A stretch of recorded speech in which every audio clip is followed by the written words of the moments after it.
It's Monday. It's week one of free agency, day one of free agency. The first wave is literally hitting like a tsunami, move after move, domino after domino.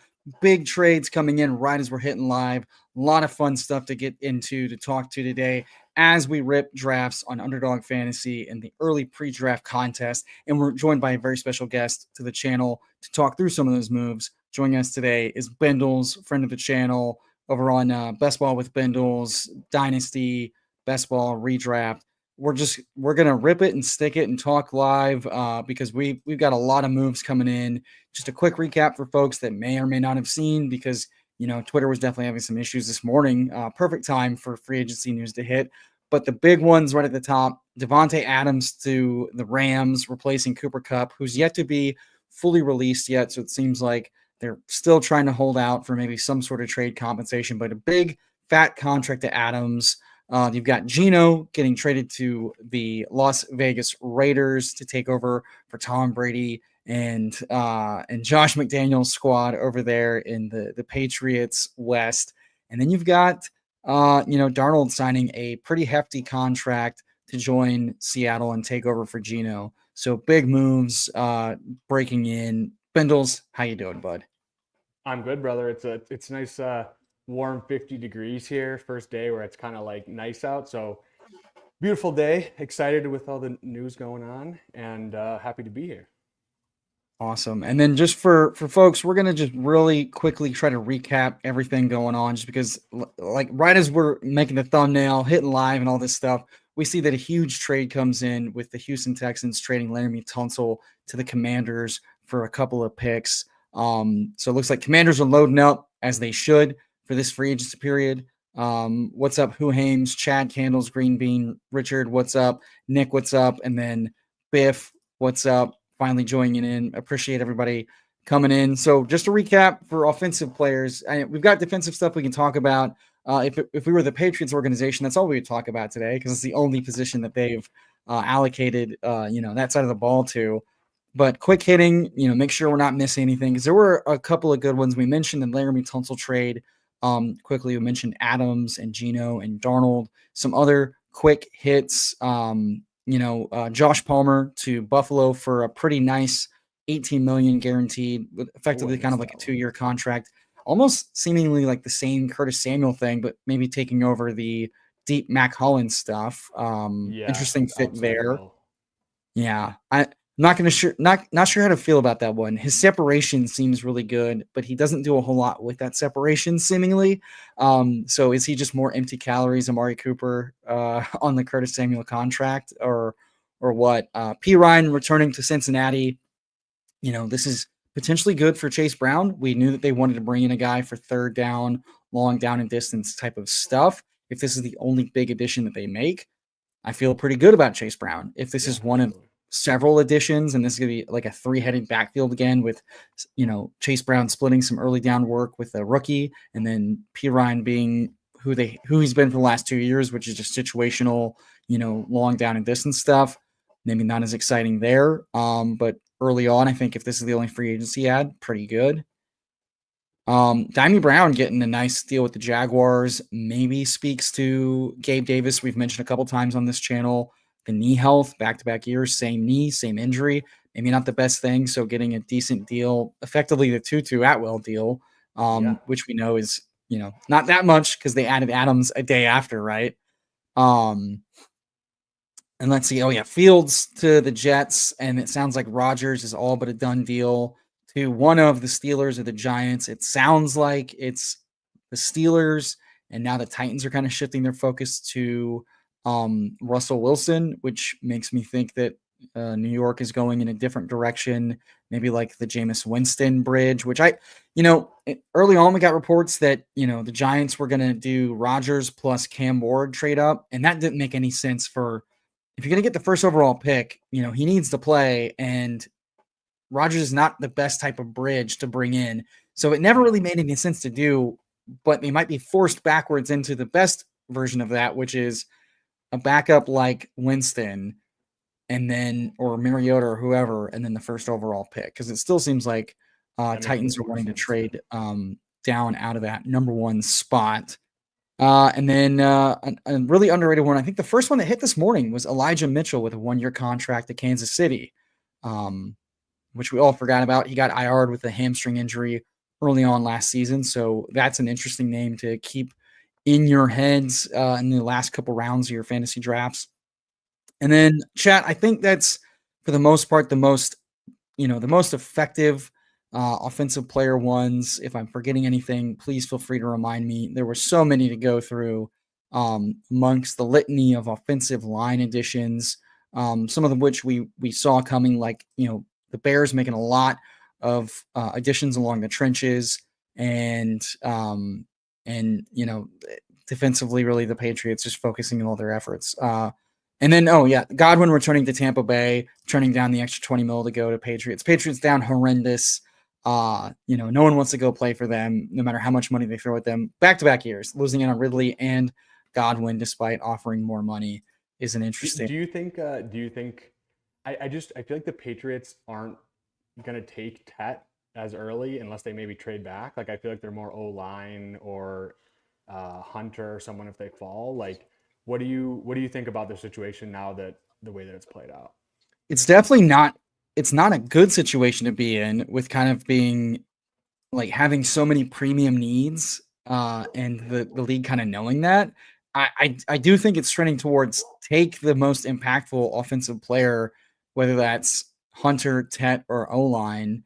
I do think it would be a mistake to go O line, considering they've missed out on top tier wide receivers back to back years, who were the older versions of themselves anyway. Like, not guys you really want to put a ton of money into, but you need weapons for May.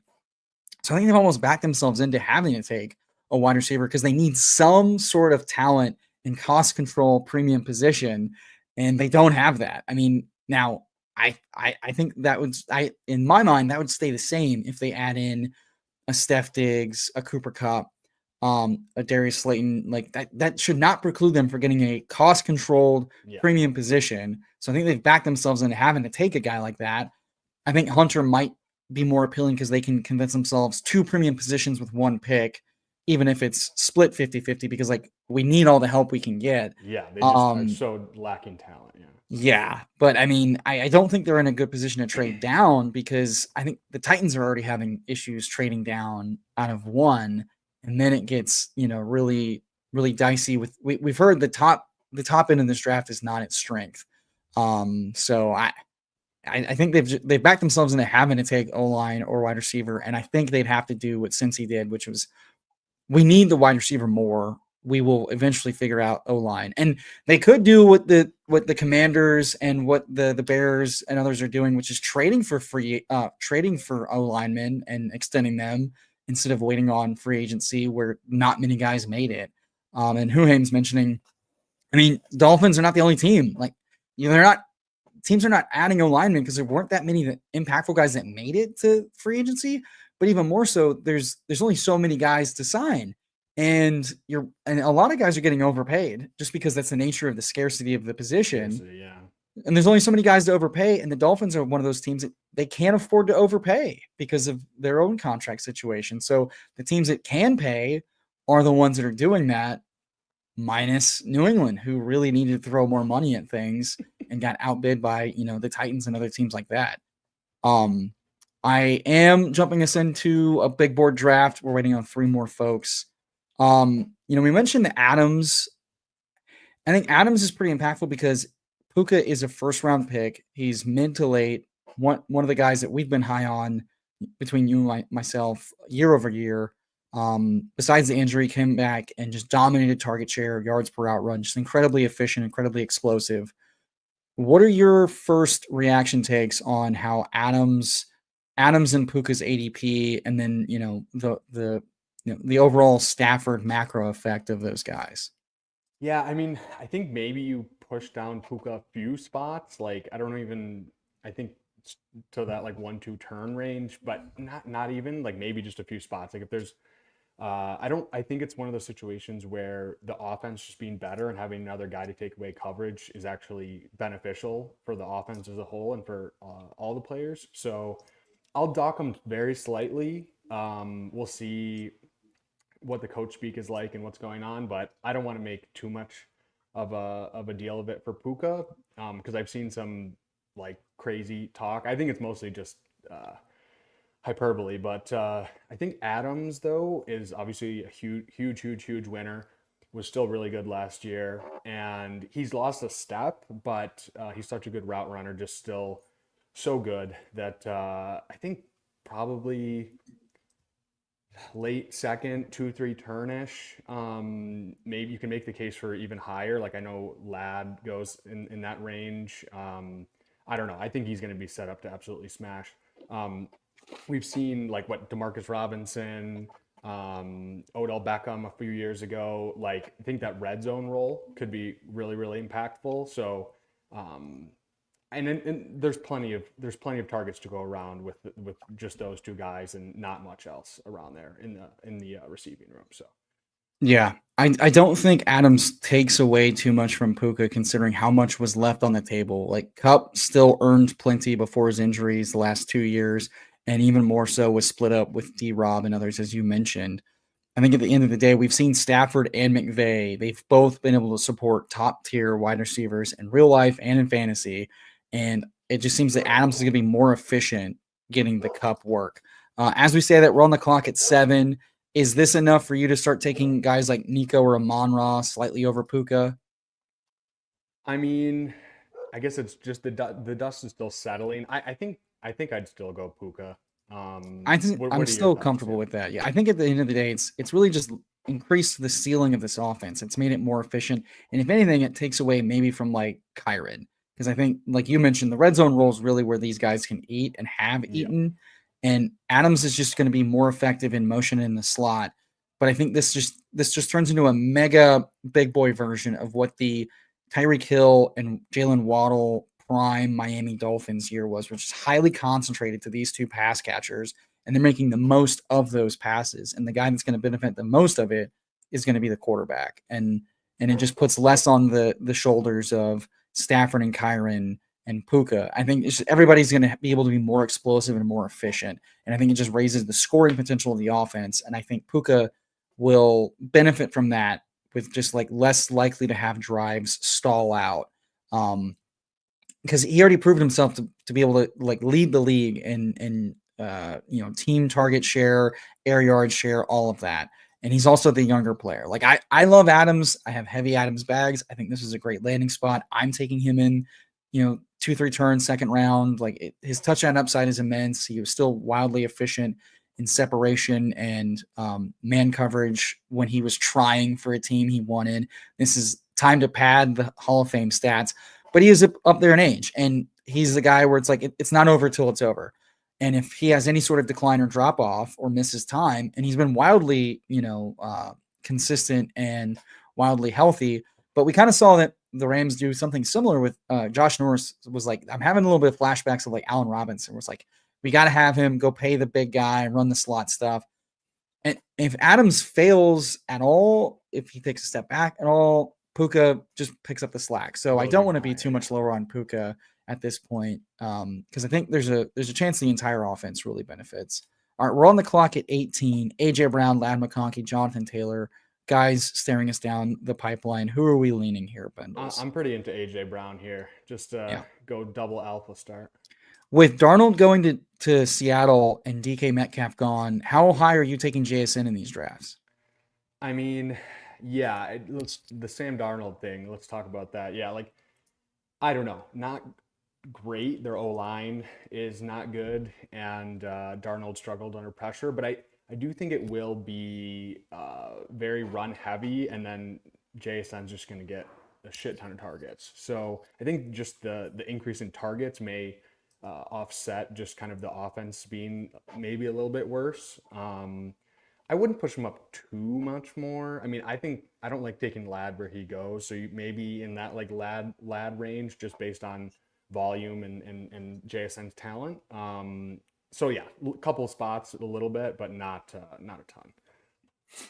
Yeah, I do think it's worth saying, hey, he's likely to be the main beneficiary of all of this stuff. I don't think it's very likely they add no one. They've got draft picks. It's a deep receiver class in styles and types available. And there's still bargain guys that they could add, like Stephon Diggs, like Slayton. Diggs would probably be a little.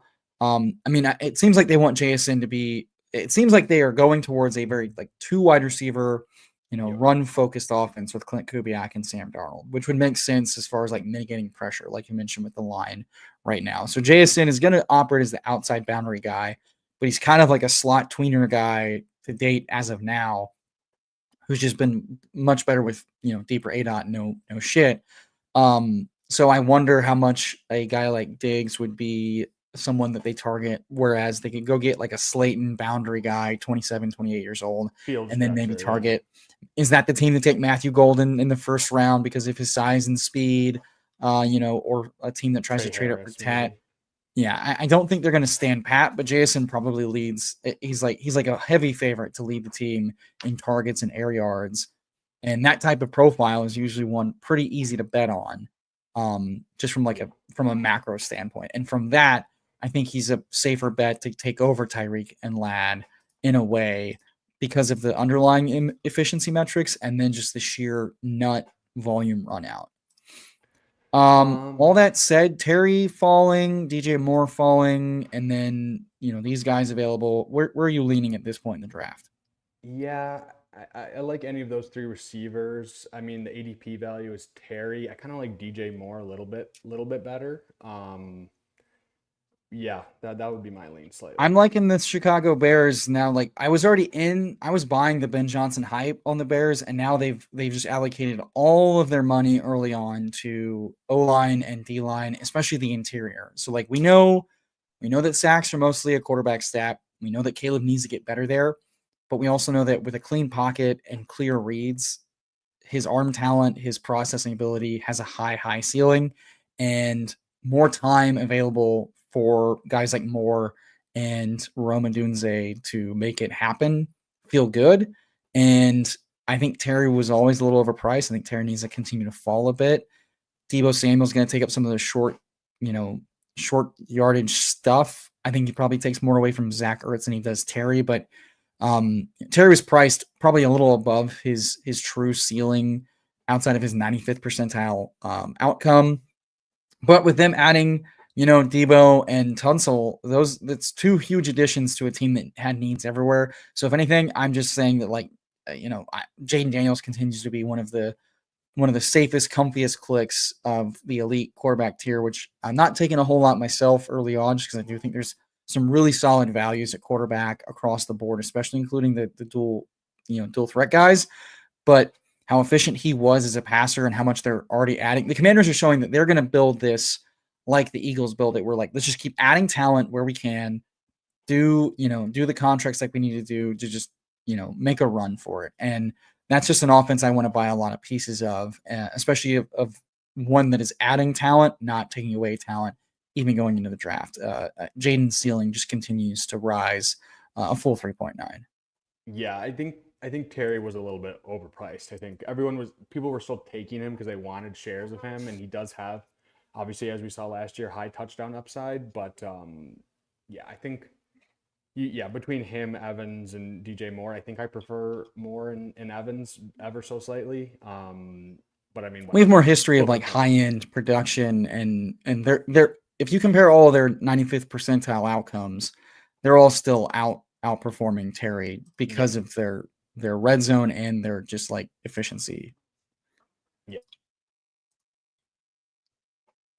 With Geno to the Raiders, and we'll touch on that right after this pick coming up. We're pissing. We see Mario Hampton go at 40, so the rookie hype is off to the races. By ADP, we have Jamison Williams, Zay Flowers, DK to Pittsburgh. I got to cool on myself, and then I'm shocked that Davante is still here. People are playing the Yeah, I say ADP we take game, so I think Adams. Didn't even realize that he was still there. We were just talking about him at the 2-3 turn. we So lulled the chat to sleep. We talked about him earlier, how we take him in the second round and we get him in the fourth round. So I'm going to continue to hammer Adams as long as he's available outside the top 3 rounds for sure.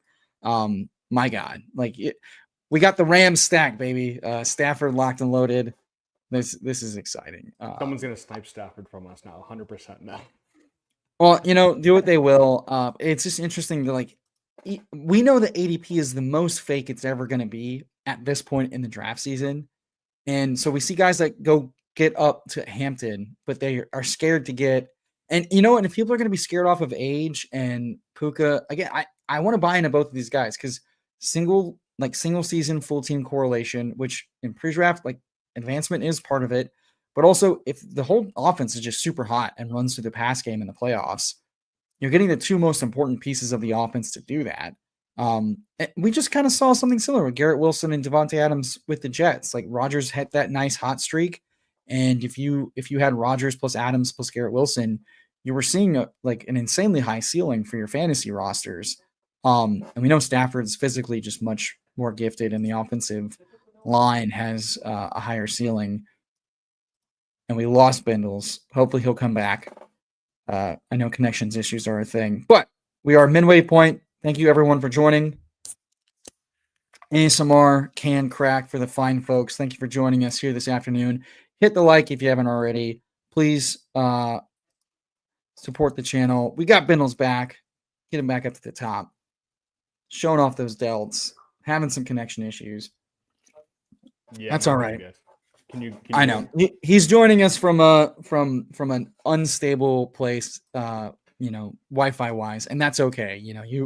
You answered the call. No worries. But as far as Geno and Bowers, I think this is as close to a really awesome run out for Geno as it gets, as far as indoors and weapons and pace of play. And they sound like they're going to add another receiver at minimum. How are you feeling about Geno and the Raiders right now? Yeah, I feel pretty good about. I think obviously it's helps Bowers a lot just having stable QB play. Like every time he had stable QB play, he was absolutely smashing. The only time he wasn't was when Desmond Ridder, who shouldn't be playing, was the quarterback. So yeah, wheels up for Bowers, wheels up for Jacoby Myers. Honestly, I think they're obviously probably going to add another receiver because they don't have a lot in that room. But yeah, I think Geno is perennially underrated and will just help bring stability to that offense and really help those pass catchers a lot. So it'll be interesting to see if they draft a running back as well, because I think it could be a pretty potent offense, and I'm excited. Yeah, I do think. I think they are set up to take either Ted McMillan or Genty at 6 with what they gave. It seems like they want to compete now. They want to build for now, and that's also good for Geno. They're just going to commit to him RPOs and let him run his thing. Feel like a really good match. And the weapons already there are pretty strong. I think the O line's not that much worse than what he had in Seattle, and could easily get better with more additions via free agency waves 2, 3, and 4, and or the draft. So and maybe that's who they end up targeting at 6. And I don't see how Pete Carroll and Josh McDaniels and their entire team of old school guys, salivate and pass on Genty. Certainly possible. But yeah, I think I'm really excited about the prospects of that as a Geno backer. I think at his best, he's extremely efficient and extremely accurate. And those are good things for Bowers and Jacoby and whoever else they add. And, Shania is mentioning, and I know PPR Tyler this past weekend on brunch, if you didn't check that out with PPG and PPR Tyler, do check that out. It was a lot of fun. We had a good time cracking 2 drafts and getting wild.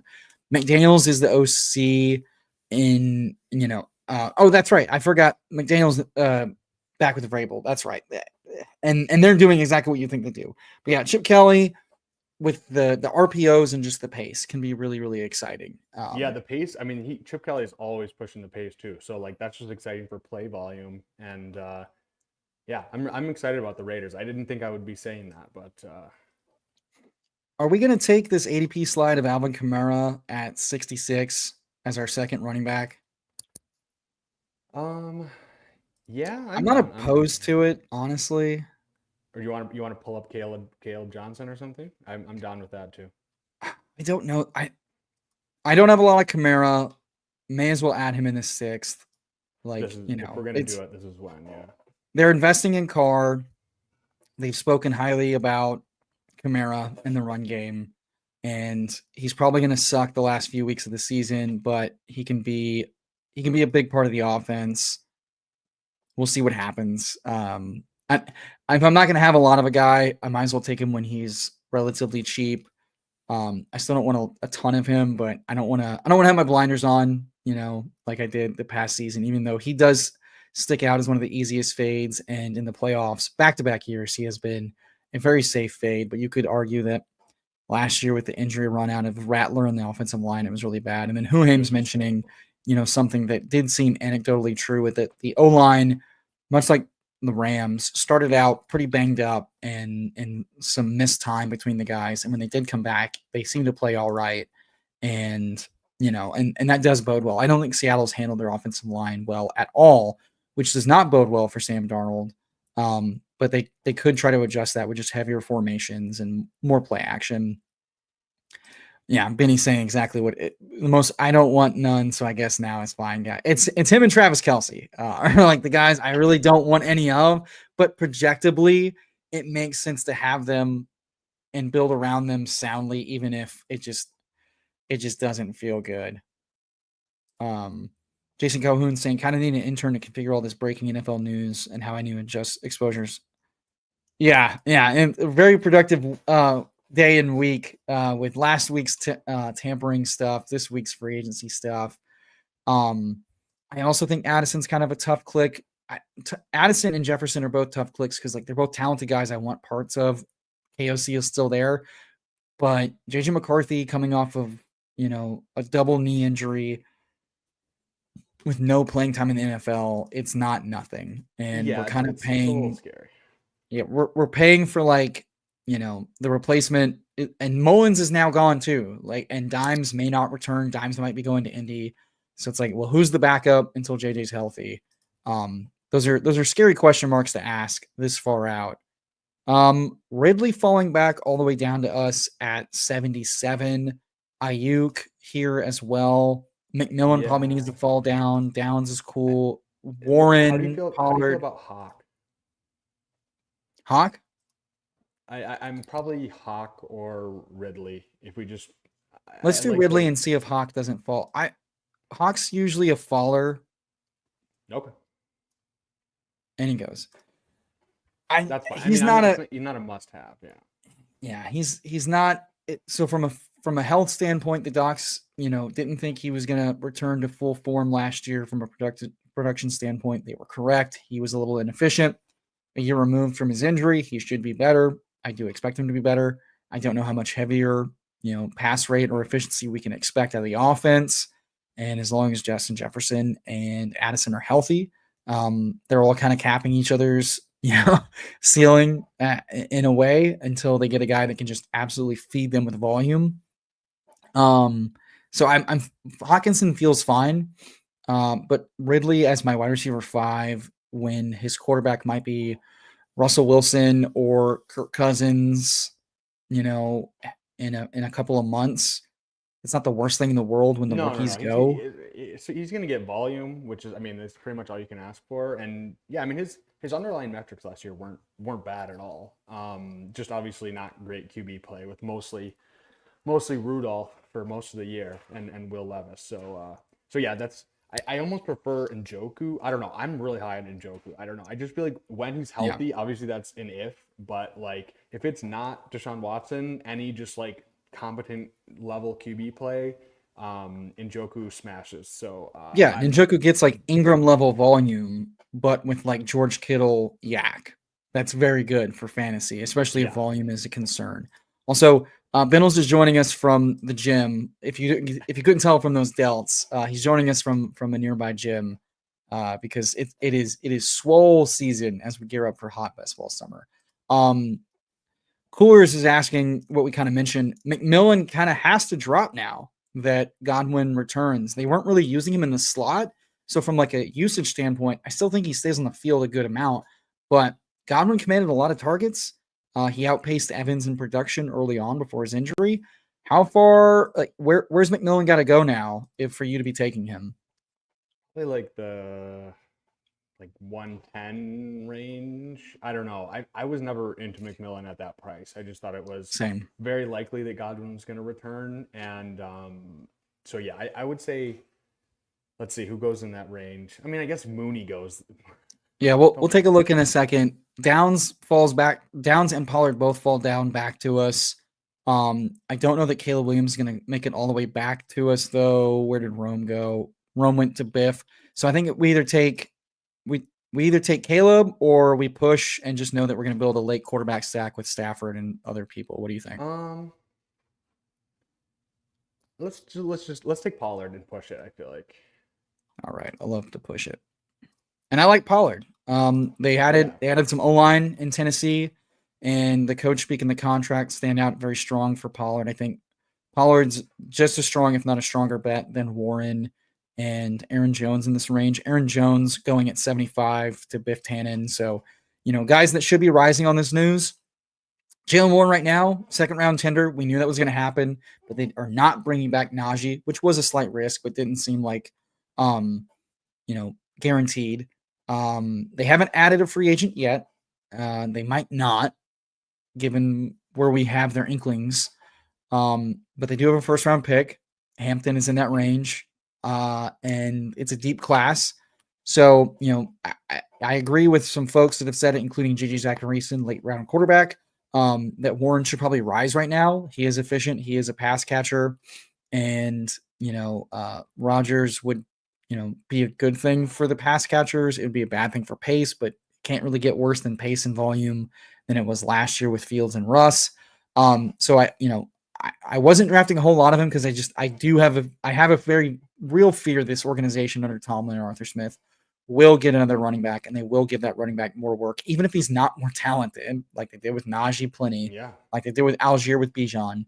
But I do think Jones and Warren should be rising on this news for sure. The Connor fall doesn't make a whole lot of sense. I think it's overreacting to the positive comments on Trey Benson. And then I expect Kupp to rise whenever he lands with someone. But yeah, as far as McMillan, yeah, you kind of alluded to it. Like, how much different is Mooney of a bet? Mooney might be a better volume bet, but we probably expect the Bucks offense to be more efficient and more high scoring, especially as they return a bunch of their O-line and wide receivers. McMillan versus Pittman, with AR at quarterback, I don't mind McMillan over Pittman. Yeah, I was gonna say Pittman range. That's funny. I didn't have the board in front of me, so I didn't. Yeah, I mean, yeah. Looking at Bateman, Mims, Pittman, and Coleman, yeah, I think there's a strong case that Christian Kirk, from a volume standpoint, belongs over McMillan because McMillan wasn't the most efficient target earning guy. But I certainly. Yeah, I think I'd take the shot on him over Pittman just for like the offensive upside. We know Pittman's not the biggest talent, so from a talent perspective, they're probably pretty similar bets. But one's got a higher end outcome if any of the other guys miss. Like if Evans or Godwin misses, we know McMillan can be a huge red zone target threat. Okay, so our quarterback does not come back around. How do you feel about ETN, Najee, J.K. Dobbins, or do we take a receiver here like Bateman or Mims or Travis Hunter? Or you mentioned Njoku. You want to grab Njoku here? Yeah, I like Njoku here because I feel like it's kind of like a flat range for me. We already have 3 running backs. We already have 5 receivers. So I'm really into Njoku, like I said before. So. Yeah, I think Pollard deserves a bump. They haven't added any running backs, and they did add a really good tackle as far as what they could buy. Yeah, people are agreeing with this, so that they probably need to drop to that. It does seem like Huhames, that the new OC wants to, it seems like he's going to kind of pick up where they left off, but maybe a better focus with how the running backs are used in the pass game. Be a bit more creative, which is good for Rashad White and Bucky Irving. Chad, good comment that, yeah, he had that back surgery that almost put him on IR, but then he played through the rest of the season, and he hasn't decided if he's going to get surgery or not. So that's also odd. Was it neck? I thought it was back. I think it was back. I thought it was back. I Yeah. think neck was Zach Moss, who's not expected to play, by the way. Which should be a given considering that since he just brought back P. Ryan to be cheap Moss. So all that said, you know, I think McMillan's contingency upside good. You want to invest in a good passing offense. He's just not he was not the most efficient, and now he's got to go back to where he was, which was he's going to get deep target shots, and he has to make good on those. And that's kind of Marvin Mimsy, I was gonna say Rashad it's almost Bateman super anyway, right? similar to those guys. Yeah, I really think I'd similar take types of Kirk over guys. him though. Like I mean, obviously, I'm assuming the Texans are gonna bring in another guy, but I think Kirk is gonna get solid volume, which you can't really say for the rest of these guys in this range. So Yeah. Well, and I feel much stronger about the passing volume overall. Ben Albright, sharing that he does not expect the Broncos to add in anything like heavy hitting in free agency, more of like the mid-tier guys. So and Mims and Franklin are apparently locked into their roles for whatever that means. All right, so we're back on the clock. We're at an 0351 build here. Travis Etienne and J.K. Dobbins both falling back to us. yeah, how do you feel about B-Rob? I'm not the highest on B-Rob, but I think all of these guys have merit to taking them, and I'm probably highest on J.K. Dobbins or Travis Etienne, but you can talk me into any of these guys if you want to go running back. Yeah, let's do ETN. His ADP is a little bit higher. I mean, yeah, he's still talented. He was the RB whatever 5 or something a couple of years ago. I'm not a super big believer in Tank Bigsby. He looked good last year, but yeah, if we think the offense is going to be better, we can bet on a bounce back. And as our fourth running back, that's pretty solid there. And now we can, yeah, like I feel pretty solid. Obviously, we're gonna have to figure out quarterback, but We got Stafford locked and loaded to take in the 140s and 150s. And this is kind of where I landed. I don't dislike B-Rob, but I'm not excited about him. It does feel like Debo could eat into the running back share that was already being split between B-Rob, Eckler, and then McNichols mid-season. He didn't just go away. Jaden is a rushing quarterback, and at his best, he's got 7 to 12 rushes in his tank.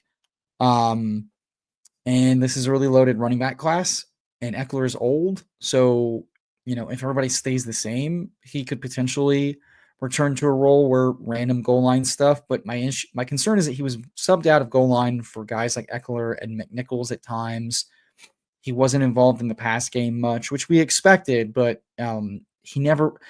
When Eckler was out, he didn't absorb all that role. Like usually, a guy's like, hey, his bet is that he absorbs all this volume and he just hits on volume. We saw Pollard do that without Tajay Spears. We saw Tajay Spears do that without Pollard, for instance. We never saw that with any Washington running back. It didn't seem like they wanted to give any running back all of the work.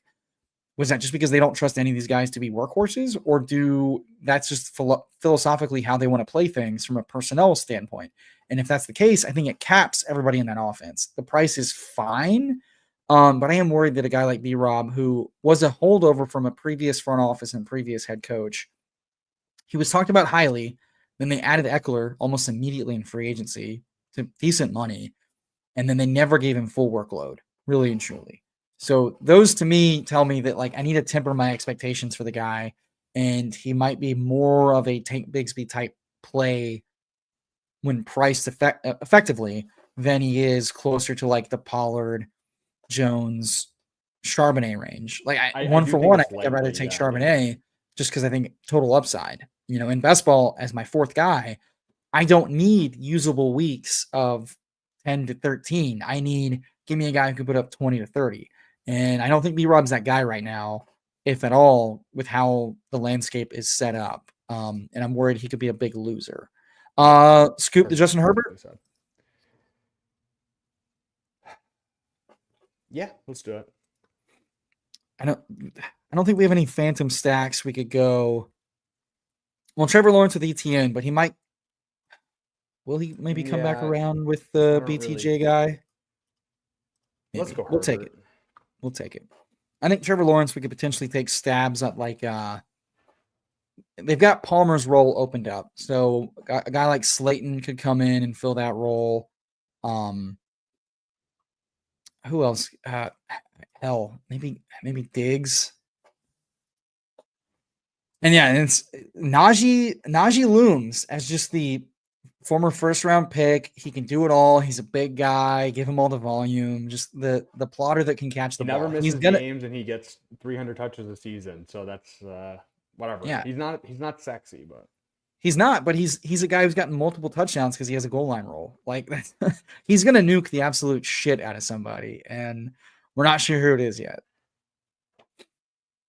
Let's see. No sleep till Najee. That's pretty good. Beastie Boys, gone too soon before we could have stupid bit jokes based on best ball. Also, it's funny like doing these drafts and like refreshing to make sure we don't miss a move is yeah, it's just peak. getting nuked mid draft. Yeah, let's see. Titans are just signing linebackers for reasons. Chargers re-signing their centers seems very good. I'm interested. The Chargers seem like a team that are dead set on playing the second, third, and fourth waves of free agency, being very cold and calculated. Wow, the BTJ team passes on Trevor Lawrence. See, that's the thing. I like playing these drafts as what will the dumb drafters do in my room to allow me to have a super team? And please let us be gifted with Trevor Lawrence to ETN stack. That'd be very nice. Why worry about quarterback whenever you can just be gifted ADP values? Because people are drafting. Why are we drafting Ingram at ADP when he's off the team? Boom, pushed him around. We're just getting whatever we want in this draft. We're just pushing around and it's all coming back. Thank you, draft room. So for the audio listeners, all two of you, we're in the 12th round at a 2-4-5-1 build. Justin Herbert, Trevor Lawrence, both of our quarterbacks past ADP. Running back Chuba Hubbard, Alvin Kamara, Tony Pollard, Travis Etienne. No rookies, no super exciting young guys, but guys that can fill roles and get it done and have some nice upside. And at cost, every one of them at value. So definitely don't. We're not looking to them to do anything crazy. Wide receiver Puka Nacua, AJ Brown, DJ Moore, Davante Adams, Calvin Ridley, and then at tight end David Njoku. So how are you feeling about this team? Because for me, I think we have a lot of nice boom potential, some dual threat rushing stuff at quarterback, some offenses that either bounced back in a big way and we're getting at a discount this year, or offenses that are not being priced at their bounce back potential at the quarterback position, and then just a lot of guys who can drop 30 points in a week. Yeah, I mean, good. I think the Adams falling to us where he did when we were talking about him at the 2-3 turn, that feels very, very nice, especially with Puka. So yeah, wide receiver room feeling very strong. Running back room, I like it. It's a good mix of kind of we got some upside and some older vets. We got Njoku to cover off as our first tight end, and then yeah, high end passing QBs that we can try to back stack out. So yeah, I really like this team. This has played out very well. Yeah, and then it should be noted that the team that was already likely to run the ball a shitload in Green Bay also added two high-paying O linemen. So I think that's pretty standard with what we should expect from them, which is even more Josh Jacobs. Okay, let's see. We're on the clock. I was looking for. I am cool with pulling up a guy like Jaden Higgins and Jalen Royals at this point. Yeah, let's do Higgins. I really like Higgins. Yeah, big boy, had a very solid combine. And I think he's going to be a target for these teams that missed out and need to upgrade their boundary receiver. We also needed a rookie on this team. I mean, sorely lacking. And then I think Matthew Stafford at the next turn. Come on. Yeah, need some rookies. And then I didn't want to spoil it, but the Jags did sign a guy to $10 million today. And I don't know how much he's going to matter, but 20th round where he was getting taken, he wasn't really getting taken until Matthew Berry mentioned him that is Diami Brown in his column. But he gave us a sneak peek that Diami and Slayton were two guys that are probably going to get more than their teams are going to, like their current teams are likely to retain them at. Diami definitely got more than anyone thought he was going to get as a speedster guy. I think that, we mentioned that might be a sign about Gabe Davis's health, or it could be just a sign of the new staff wants their shiny toy to sign and bring in. It was up to 10 million. Won't be surprised if that was a very Hollywood Brown, like a lot of heavy incentive padding. But I do think they're gonna. This is a team that they let Kirk go and they cut Ingram loose. So, Britton Strange stands out as a tight end that we're going to add to this team after Chris Manhertz, I believe, was re-signed. So it looks like it's Britton Strange's game to take a tight end. So nice, cheap, solid guy who I think only got to like the 18th round in these early drafts so far. But yeah, I think Diami's a nice piece to add as a touchdown boom guy. I just won't be surprised if he's wide receiver 4 or 5 by the time all the dust settles, because they do pick in the top 6. I believe they're 5. So they're right in Travis Hunter and Ted McMillan range. 2 guys we mentioned that we do expect to, the Browns and the Patriots to be interested in, but we don't know if they'll go. And then, still some free agents to sign. Diggs filling the Godwin role makes a little bit of sense, but yeah, it does. Actually, if you cut Kirk, that's a good call. If you trade Kirk and you cut Ingram, though, I suspect you want to go young. But everybody wants to do that until you don't want to go into the draft with like glaring needs, and it seems like the new GM understands that. But you also don't want to give a 30-something-year-old coming off an ACL a bunch of money.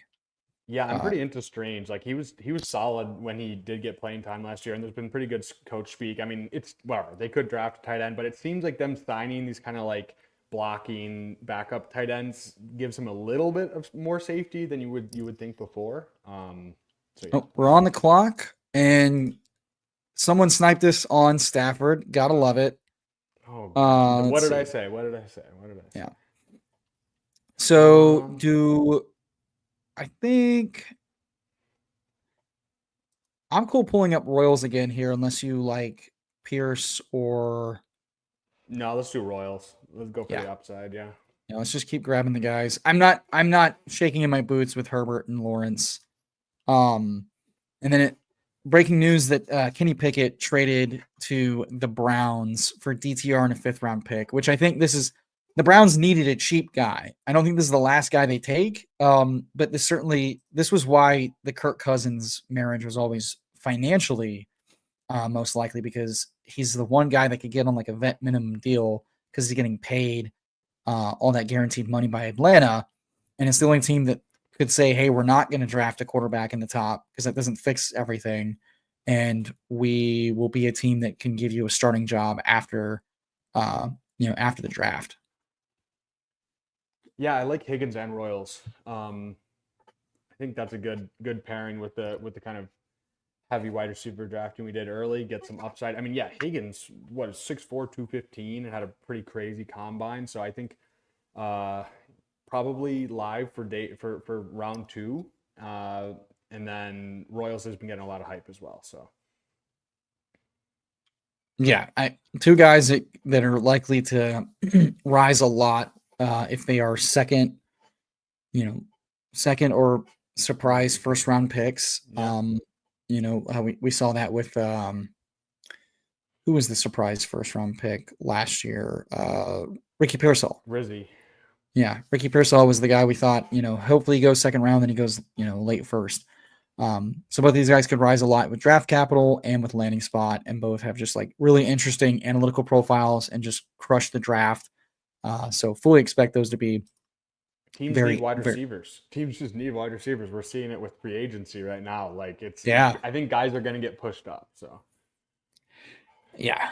Also, yeah, it just seems like Philly just wanted to see what they could flip Kenny Pickett for, which was effectively a 5th round pick. I think they traded more for him, though. I want to say they traded like what effectively was a 4th round pick. So they're getting like DTR in a 5th round. So I guess they were just like, well, we tried and it didn't work. Whatever. Yeah.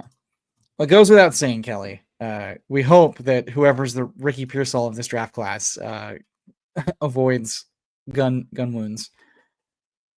K-Dot falls all the way back around to us, but we could also add wide receiver or running back 5 here if you feel strongly about any of these guys. Not particularly. Cole Kmet to stack with DJ Moore also stands out. Yeah, let's do Komet. Okay. Yeah, we're talking about the Chicago offense being one that is on the rise. So yeah, I think it's a good cost for Komet. I mean, he had that one really crazy season 2 years ago where he had just caught a bunch of touchdowns. But I mean, if we're betting on a guy, a tight end this late, we're betting on the touchdowns and just being a good offense. So he's solid enough. I mean, he's not a world breaker, but yeah, I like him. One of the few tight ends in this range who has had multiple three touchdown games in his career, and a lot of those came with Justin Fields, who is not exactly an all-world passer by any means. So, and we've seen Ben Johnson scheme up things for Laporta. I think Kmet is a more athletically gifted tight end, if I recall correctly. At worst, very similar tier of athlete, and he's been a really effective big body target. So if this is just a highly concentrated pass offense between Moore, Rome, and Kmet, we're cooking. And if there's a chance that Rome's not as effective of a guy as, his last year production would suggest, which, Shane Waldron, grain of salt, but Kmet could really benefit from that as well. So yeah, I don't want to be out on him. Started hot, and then it's easy to lose track. And then looks like Josh Dobbs is headed to the Patriots. So, Patriots just adding to all the areas of need. When you've got Drake May and Joe Milton, who looked alarmingly impressive, you got to go get rocket scientist Josh Dobbs. Astronaut. How do you feel about Braylon Allen? I mean, yeah, I was thinking about him at the last turn. Okay. I say we take him. I mean, I just think he was 20 years old. He goes. Oh shit. Okay. Zach Ertz. I'd like to save it. Well, actually, you know what? I don't want to get sniped. Let's go ahead and let's just go ahead and pull up Strange and have our stack and be done at tight end. I'm tempted for Zach Ertz, but Strange is younger. We do have, and I love when Strange is younger, by the way. When you get some younger Strange, that really makes it worth it. That's always what you're looking for. We want to get our stacks. We want to make good on early information. I think Sanders, Carr, and Dart all stand out as guys with potential stacks and outs. We hold in our back pocket the Rodgers to Pittsburgh, just like prayer Dart. I'm not sure Pickens is a lock to stay in. There's a lot of overlap. I think he's getting moved. Yeah. Yeah. And then I don't. I mean, Braylon to me doesn't feel like too much different of a bet as a Javonte, as a Chubb, Martinez, or Smith personally. It is a new staff, and I don't want to ignore that. And if the staff feels highly about Breece Hall, he gets less work. If they don't feel highly of him, I mean, it's not a given that they come in and like either one of Breece or Braylon, who are both pretty mid. Now the line wasn't great, but like they were also just guys. Breece, Allen, and Isaiah Davis all pretty much produced very similarly, which is not a good thing. When it's like, they've definitely locked down their role. The staff came in and said, we want a new quarterback and it's going to be Fields. They could very easily do the same thing with a running back. They could do that with 2 running backs. And they say, we want our free agent guy, we want our draft guy, and we'll trade everybody else. Yeah, no, I think it's very much in flux. So, legal strange, brother. Legal strange. Yeah, I mean, even when Breece was out, like Isaiah Davis, like you said, was producing with Braylon Allen there. So yeah, I don't even think even if whatever, let's just say they don't add anyone and Breece goes down, like Allen isn't even getting all the work. So yeah, absolutely. Also, once again, want to thank everybody for joining in. I know the platform I say all that to say, I think Dart makes a lot of sense here as a potential first round guy with some really Jaden Daniels-esque passing efficiency and rushing ability. And as quarterback 3 in the 17th round, that's a guy I'm going to try to heavily load up on, especially as like Sanders falling FUD happens. And if guys like Kenny Pickett are getting traded, that just tells me that like whoever's the most needy is going to take a guy. And some chairs have already been settled. So I think wherever he ends up, there's a pretty strong chance he's starting, whether that's Tennessee, Cleveland, or who else stands out as a team that still needs an effective starter year one. I know I'm forgetting somebody. I mean, I don't know what Pittsburgh maybe. I don't know what they're gonna do. I mean, easily, yeah. I mean, if trade talks break down between Rodgers or the Giants say we have to have Rodgers and Cam Ward, all of a sudden, Pittsburgh took Kenny Pickett and they took Josh Dobbs. They could easily take Jackson Dart. Actually, Dart would make a lot of sense with their current wide receiver core, if we're being honest. Just like YOLO deep ball stuff. Deep, yeah. Analytically, it's easy to like Dart a lot. I think he does what Sanders does a lot better outside of clean pocket accuracy. My NFL comp is like Shadur Sanders is like a high sack rate Teddy Bridgewater. Yeah, that's not an exciting thing to add as a team. It's fine. It's not great. He did have 3 receivers with 1,000 yards one year. And one of them's going top 3 in the NFL. Yeah. And plays 2 positions, if I recall correctly. I mean Teddy Bridgewater and when he was in Carolina. Well, he took less sacks. Just hit those dots. Yeah. Is there a running back here you feel really strongly about? Roschon, Kendra, Jordan James, Marshawn Lloyd, Rocket Sanders, LaQuint Allen, Will Shipley, Etienne, Tucker, Antonio Gibson? No, I kind of scroll back up for a second. Sure. I really don't mind Lloyd. I don't either. I think as a 5. Yeah, complete wash of a rookie year, but I mean, we just said that the Packers want to run the ball a shit ton. So, I mean, there's worse bets to make than hopefully the RB2 on a good offense that wants to run the ball a lot. So, I've noted it a lot, but he's the only running back besides Jacobs under contract right now. And they didn't tender Emmanuel Wilson. They haven't re-signed Chris Brooks. He could, and the staff that liked him and brought him in and talked highly of him could easily just say, hey, the guy had like a season from hell when it comes to injuries. Mulligan on the rookie year. And running back is a position where you can miss your rookie year and it does not affect you like a skill position missed year does. Because at the end of the day, it's all about volume. And we've seen weirder shit happen. Kyron Williams, kind of a similar thing of like lowly draft capital, nothing impressive, RAS, combine, but the staff that brought him in lauded him a lot.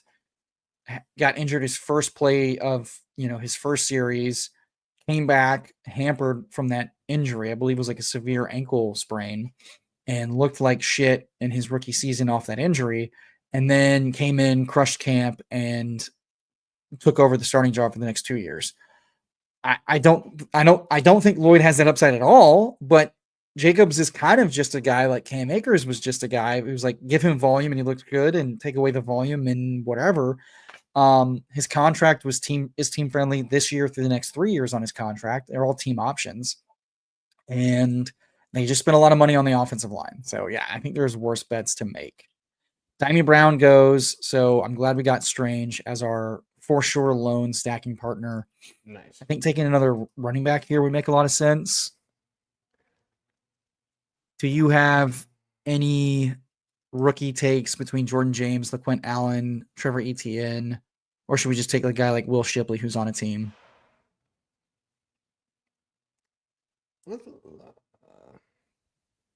I mean, I feel like Jordan James has been getting hype. Let's go Jordan James. Shout out best ball guy. Yeah, shout out basketball guy. Let's see. We started out with 4 receivers through 4. I think I'm okay with this 6 running back room and then grabbing another receiver. Yeah, I say we go receiver. Yeah, because I mean we have volume and we have our kind of upside shots with Etienne, Lloyd, and James. So yeah. Yeah, you're right. Technically, we have a double stack. If we count Etienne as a pass catcher, I would ideally have liked two actual pass catchers, but in a Cohen system, if Etienne is paying off ADP, he's likely getting passes, even if he's just not the most natural pass catcher at all. He's more of a natural pass catcher than Tank Bigsby, I think, though. So late, who do we like? Let's Shill me. We've got keep going. We've got 4 rookies. I'm okay. So it's like Torrey Horton. The injury seems like something that could be bad. Parker is on the team. He could feasibly fill the role, and he's been okay. New staff. I don't know. Roman Wilson is dead. I like Tucker. I like Tucker a lot. Probably Tucker. I kind of think okay. Don't kill me on this one. I kind of think Elijah Moore is going to sign like a bigger deal than we think with someone. I don't know. Nothing's come through yet, but it's all good, Al Boogie. You're here now. That's all that matters. If y'all want a second draft, maybe we get a second draft. Did Palmer go? Yeah, Palmer went much older. Where did Palmer go? That's a good question. Palmer went at 211. That would have been a good. I don't know. So, what's your snap take on Palmer? He, like we mentioned at the top, his separation is pretty enticing, but he's been kind of inefficient, very meh yards per route run kind of thing. Got phased out for Quentin Johnston and Ladd McConkey. Where are you taking him now that he's signed a 3-year deal, effectively a 2-year deal for Buffalo? Maybe like 180s. I don't know. I mean, stacks only probably, but I mean he'll probably have a couple spike weeks, like in whatever Mac Hollins-y type role, field stretcher, and just hope for a couple touchdowns week 17. I don't mind it. 180, 190 range. Yeah, how much worse is he than like Romeo Dobbs? You know, Not Amari that Cooper much still worse. going this high is hilarious, by the way. It's just people not paying attention, just hitting. We're gonna smash Tucker, yeah. Geno, deep balls, yeah, that seems fun. 100%. Moon balls. Worst case scenario, who's wide receiver 2 on the team. Best case scenario, he's wide receiver. Or best case scenario, he's wide receiver 2. Worst case, he's wide receiver 3. He's been wide receiver 3. Bindles, I want to give you a moment. I know you said you were strapped on time, so thank you so much for joining. Tell the fine folks so they can find you. And the next time you're streaming, if you are, so they can come check you out. Yeah, so go make sure to give love to Tyler here on the Fantasy Sanctuary. They're killing the content game. But yeah, in terms of me, I think I'm going live with Best Ball Grinder on Friday. And then I'm gonna try to get some streams going with I'm not sure if you guys know who Ferris is. He's deep in the Dynasty community. But I'm gonna try to do some similar to how Karain and Matic do kind of like the Dynasty Roundtable. I'm going to do something similar to that. And then I might do some best ball drafts as well coming up in the next few weeks if I can get things ironed out. So yeah, go like and sub if you haven't already. I've been dormant for a while, but I'm going to try to pick things up here. Hell yeah, brother. Well, thank you so much for joining us. If you got to bounce, feel free.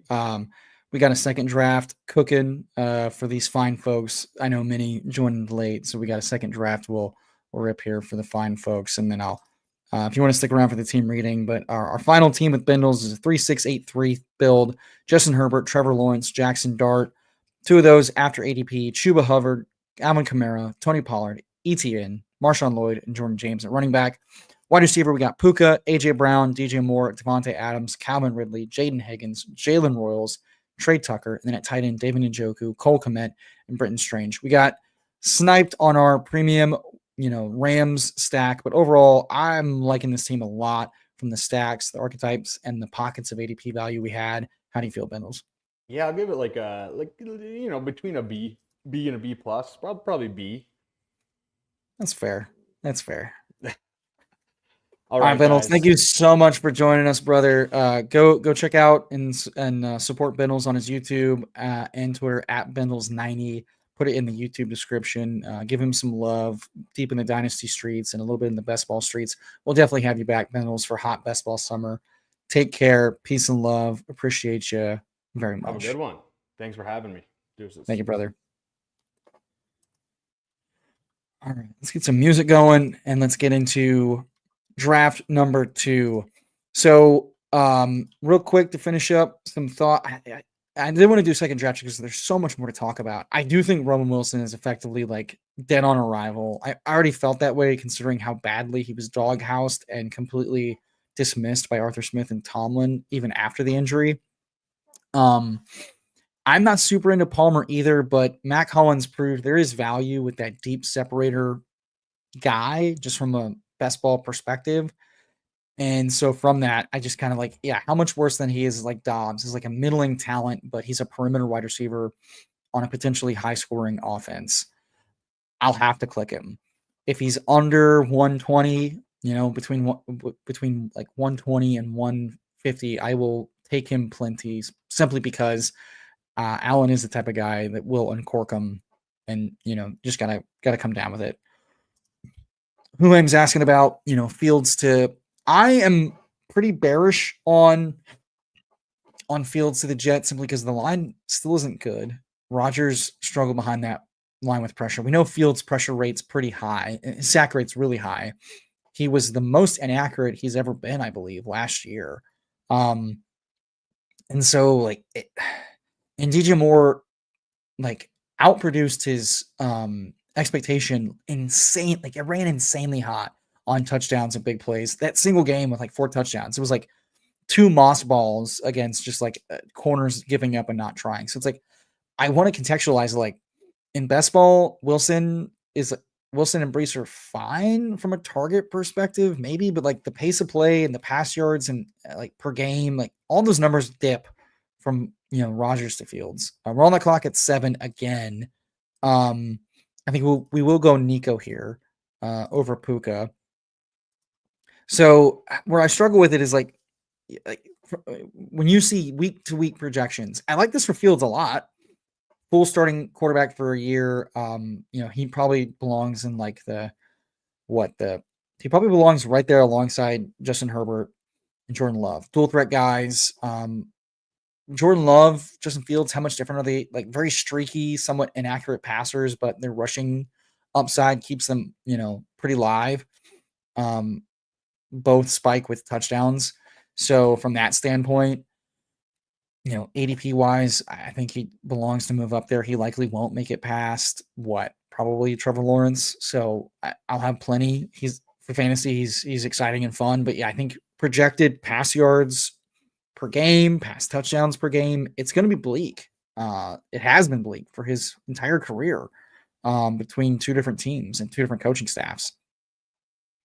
I don't know what Aaron Glenn's going to run. It is the Detroit OC that helped Goff, but Goff was a more talented passer. He went higher in the draft, and he's gotten more money and more commitment and had higher highs in his last 2 years. I don't want to ignore that. Puka falling to 10 here, which kind of was already happening early in draft. So Puka's not yet fallen to the second round. If you've seen him fall in the second round, I am curious to hear that. I do think it helps the rushing game efficiency, much like Lamar's does, but I don't think it's good overall to lose rushing touchdowns expected to a rushing quarterback, and you're losing downs to potential high sacks.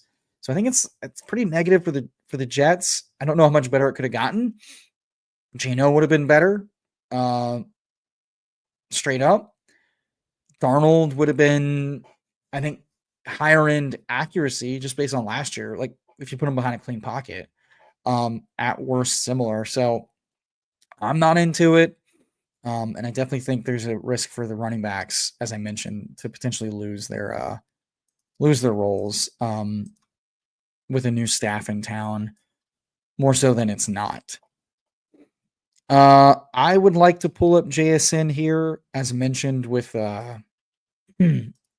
Bindles earlier. I think he belongs right around Ladd. If the Chargers don't add anybody, I'm going to load up on Ladd. But I do expect him to fall and potentially fall a little bit added with somebody. So I'm just kind of protecting myself from that ADP dip a little bit. And then as Al Boogie mentions, deep balls are good for fantasy. But yeah, he was outplayed by a guy we said couldn't catch. That said, I think the QJ role, they specifically schemed up ways to use QJ and use QJ well. So I don't want to ignore that, And Buffalo couldn't make Curtis Samuel work. Was that because Curtis Samuel's not that good and he was injured? I don't know. The turf toe, he did start the season with like an IR with a turf toe. Who knows? Buffalo needs a guy like Palmer, vertical aspect of this like very short yak centric thing. So it'll be interesting. And then that's what I'm sound off in chat because I've got some of my early reactions. These are my first reactions, first thoughts. Yes, draft very fast. Let's draft very fast. I'm ready to rock and roll with this, but we have some slow draft people here. But yeah, I'd love to take a sign Justin Watson. I mean, Dell was a heavy dog to play any time in 2025 due to the timing of his. I mean, he got hurt in the playoffs, and it was what it's going to require like 3 or 4 surgeries to his knee because of how many places it got torn and messed up. It's not great. But yes, Fields up, better situation than the Jets. Not likely to get with that money and leaving. And that's ostensibly why he left. He got a guarantee he's going to start. He's not going to get benched as easily as Arthur Smith in Pittsburgh showed. It's like Fields up, but I think slightly down for Wilson, more down for Brees. And brother, don't I know? Balls deep is always better. And you know what? We get Nico, JSN. Nice little 1-2 tap there.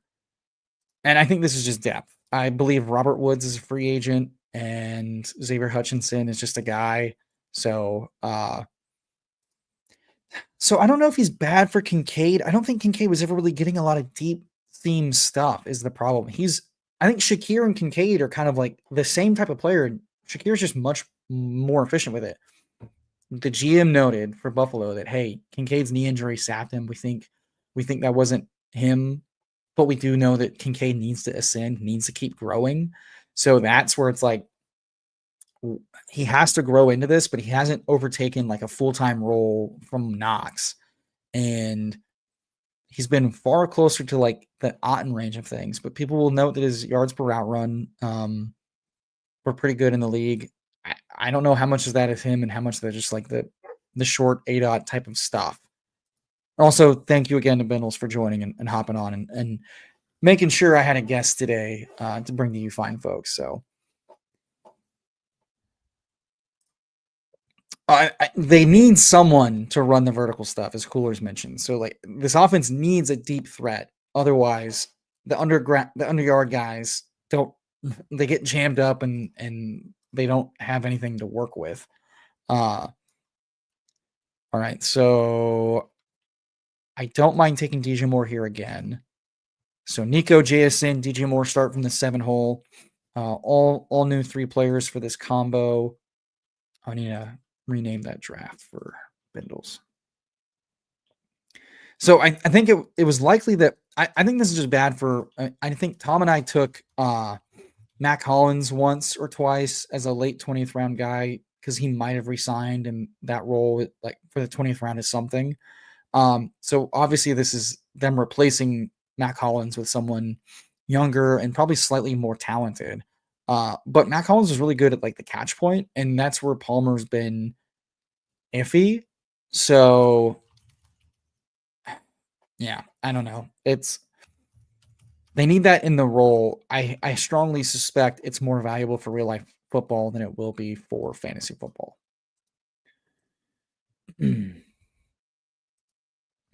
Yeah, I mean,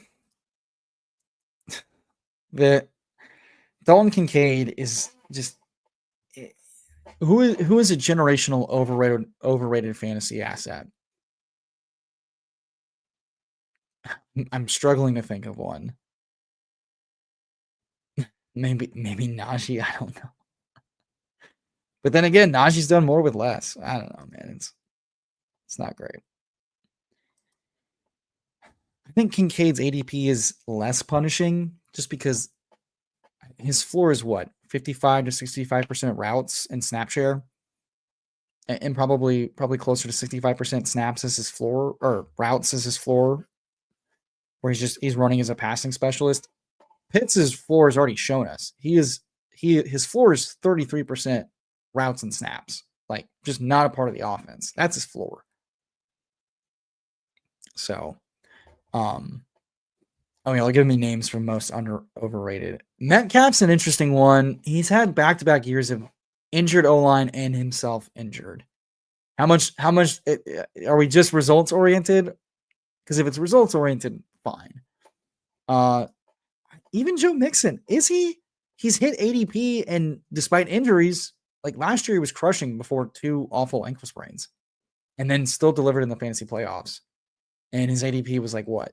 In the 6th and 7th round, majority of last year. Jalen Warren's a great answer for like slappy overrated.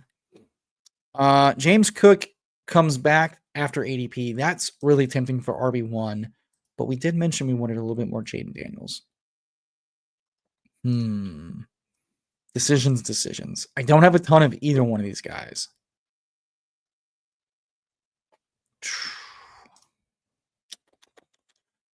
I think we'll take Cook. I think Cook makes more roster construction sense. We've got Stroud, we've got Darnold, and we've got Caleb as our quarterbacks. And with Hurts making it to like the mid to early 5th round, I think Jaden still isn't like the huge smash he is right now. All right, catching up with the chat. Chad says people who were drafting Aaron Rodgers in season-long fantasy were weirdly fanatical for a long time. I mean, maybe that's just his brand, and his supporters are. You said it. Al Boogie says DK is not a target hog. Aaron not launching it deep every play. It's an interesting thing. I was talking about this in the Squirt Squad channel over on Splash Plays Premium. And we're kind of talking about it a little bit in the Sanctuary Discord as well. It's like Pickens and DK are like very much similar types of guys, like statistically and stylistically. A lot of their stuff is deep stuff. They don't like dominate in target share. They dominate in air yards. And they're not the most efficient guys in the world. They also both tend to kind of take plays off, and they both pick fights on the field. So it's really odd. I know the Steelers wanted Sutton and they wanted Ayuk last year. They got neither. So getting DK from that standpoint makes sense. Needed a second wide receiver. He is talented. And this type of talent you don't find everywhere. That's why he got what he got paid. But it certainly doesn't fit well with what Rodgers is doing truly, unless they perfect the back shoulder stuff. And it's like run deep, come back, play action stuff. But we saw Rodgers get really frustrated with Mike Williams, running the wrong route. We've seen him send other people to the shadow realm. He's not the easiest guy to work with. So I'm kind of dubious about the fit outside of Arthur Smith does run a slower paced system. Rodgers is slower paced. And from an accuracy standpoint, it could be more efficient than it was last year. I don't know. Like, I foresee Rodgers and Arthur Smith coming to issues on the sideline like he and Russell and he and Fields did, because like Rodgers likes to call what he wants to call. And that was apparently the beef with Russell Wilson. So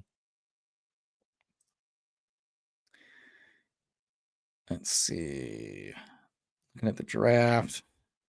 Yeah, Davante Adams going at 37. I was tempted to take him over DJ Moore, but I was hoping to maybe push him around. I forgot Al Boogie in the 4 spot. Wasn't letting me have that. Omari Hampton goes.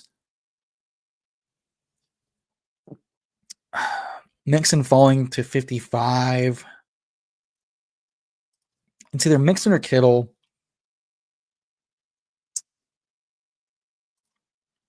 I think Mixon's fine. This is potentially a 5 running back room. I won't mind it too much. I think his role is pretty safe, and outside of injury, he was pretty efficient. And then Kaylee the new OC for Houston, talked about focusing more on the run game again. I think it was just more of like schematic versatility that was the issue, play to play, game to game. And if they're retooling in a smart way, that's good for Joe Mixon.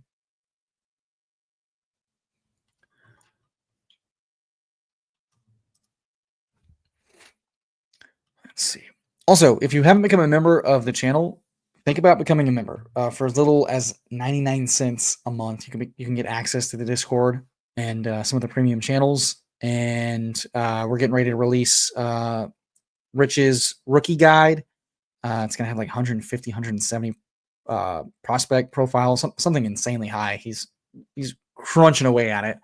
Tom's working on his best ball ranks, and we're gonna have all the premium channels for Dynasty, for best ball, for redraft, all the start sit stuff in the season. So if you haven't become a member, strongly pitching that. A lot of great stuff going on in Discord, and a lot of value. We grind our cocks off for the members of this community. So pitching that here as we get into the 6th round. Let's see. What's up, Crossface? Welcome to the chat. Yeah, exactly. And I do think if he's going to get along with anybody, it's going to be probably Freiermuth or DK, not really Pickens, from how they run routes. Unless they use DK as like the deep, I don't know, like the deep decoy, and then Pickens is just getting to like spam the slant stuff. I don't know. It doesn't feel like the perfect pairing schematically.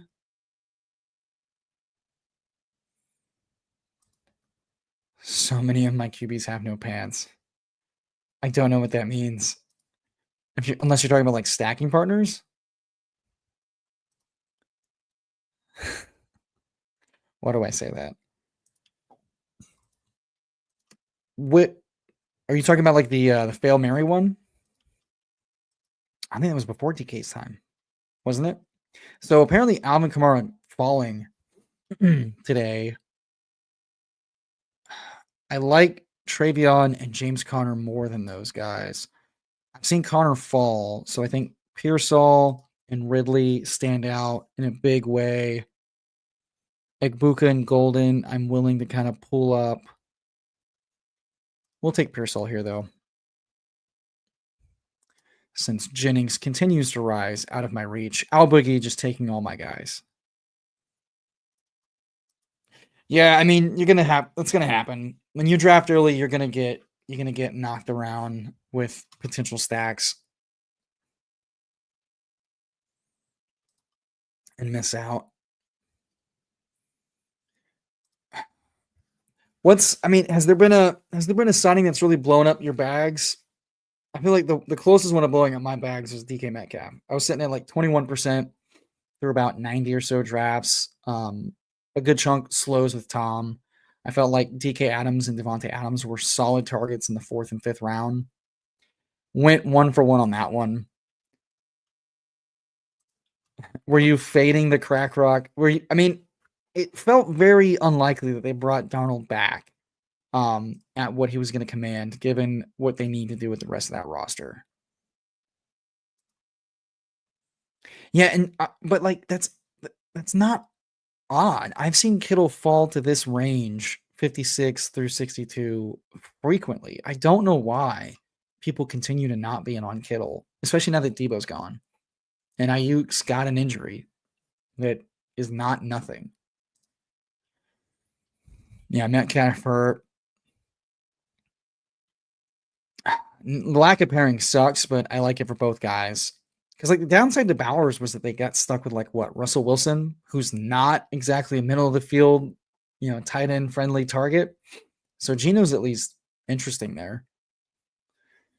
Yeah, I don't know that Daimi sinks Gabe Davis though. 1 year up to 10 million. That screams speed depth. Well, so are you saying because of the Worthy charges? Because I do want to note that, we went live right around the Worthy news dropping on the weekend where he was charged with some domestic violence in Houston, Texas. And then the very next morning, the charges were dropped and he was released. Charges were dropped by law enforcement.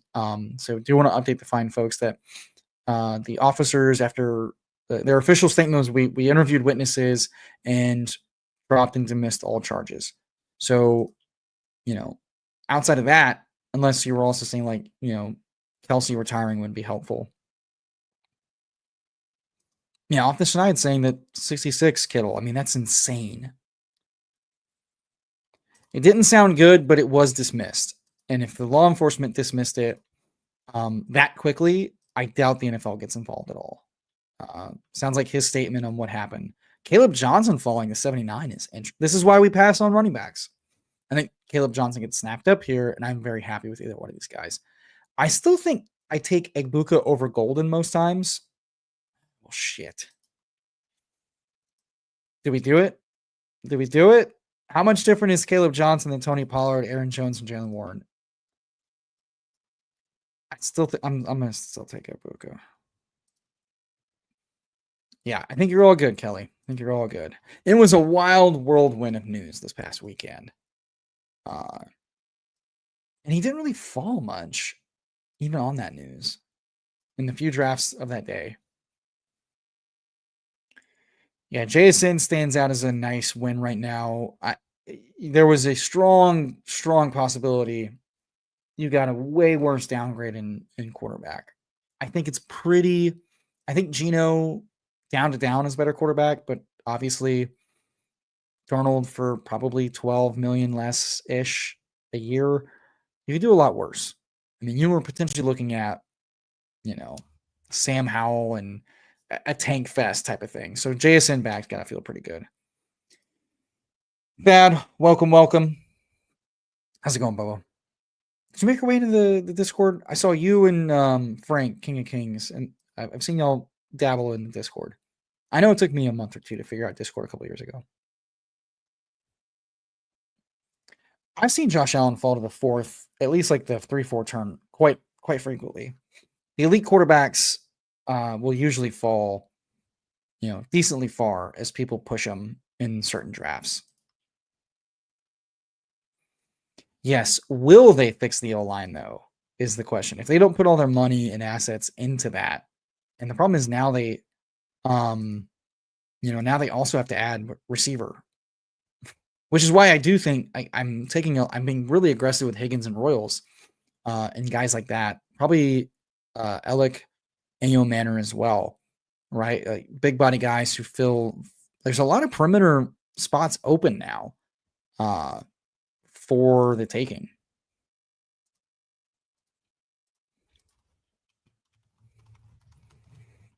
I think the biggest winners are still to come. I think there's going to be a free agent running back that's going to absolutely smash. I feel very strongly about that. All right, we're rewarded. We pass on Caleb Johnson, but we get Jalen Warren here at 90. Very okay with that. I'll take him over Downs. We sit at a 0-3-5-0 build right now. James Cook, Joe Mixon, Jalen Warren at running back.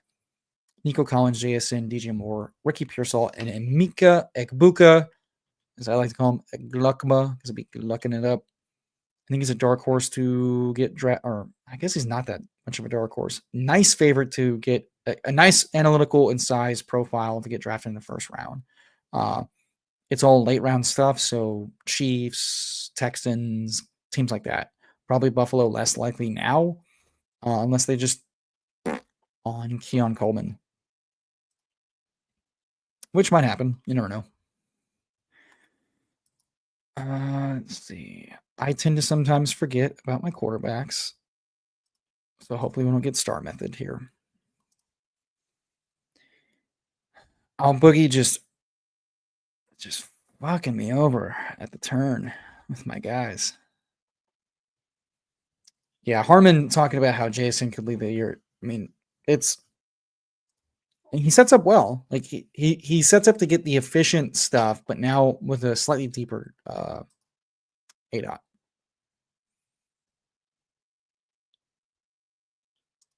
Sorry guys, checking some stuff.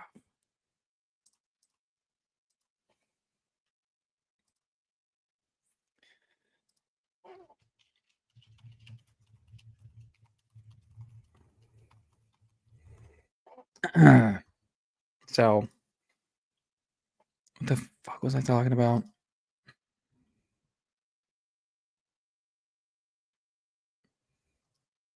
I mean, it happens. We're all trying to eat up some of this delightfully delicious ADP value with some of these free agents. I haven't seen Christian Kirk pulled up yet. He deserved. Well, I say that. Did he get? Maybe he did. Maybe I missed it. That's the other part is like keeping track of who got taken. Wait, who took Kirk? I don't see Kirk. Am I blind? I am blind. But now I see. All right, hopefully I get this nice little Houston stack. Thank you, Kelly. Yes. So JSN, whether it's the slot or it's now out wide, and that's the thing too. Now getting to operate as like the full-time one or two just on the outside in two wide receiver sets, that's already going to boost his efficiency from perimeter alignment, but also just like every down is going to help. But also the way he's utilized as kind of a like slot body guy and helps he gets more efficient targets than DK Metcalf ever did because of it's just a harder role to play with that deep stuff.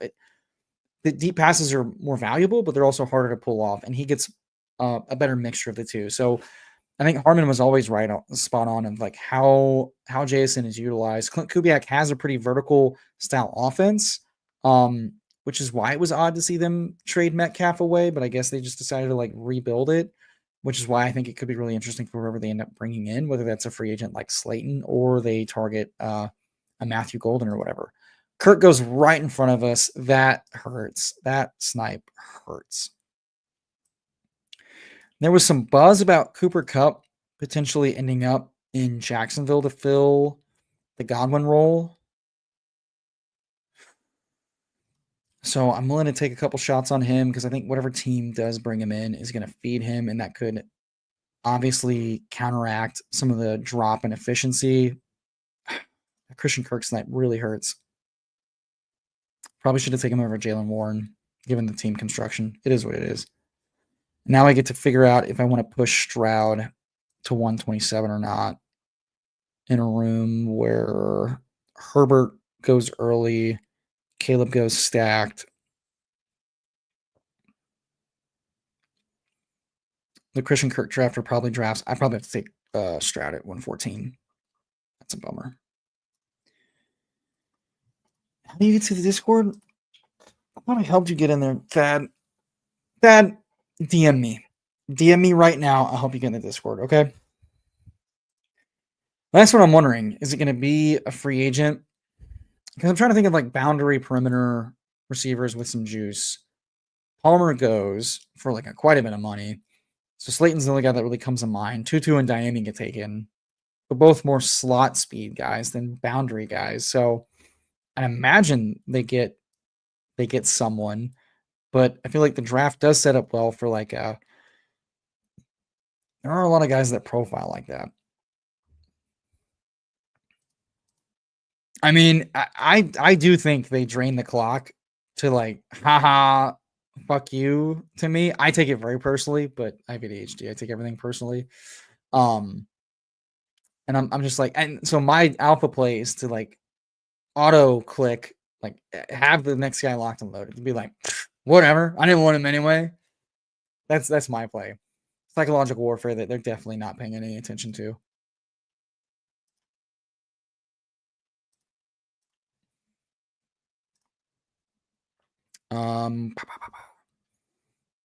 Yeah.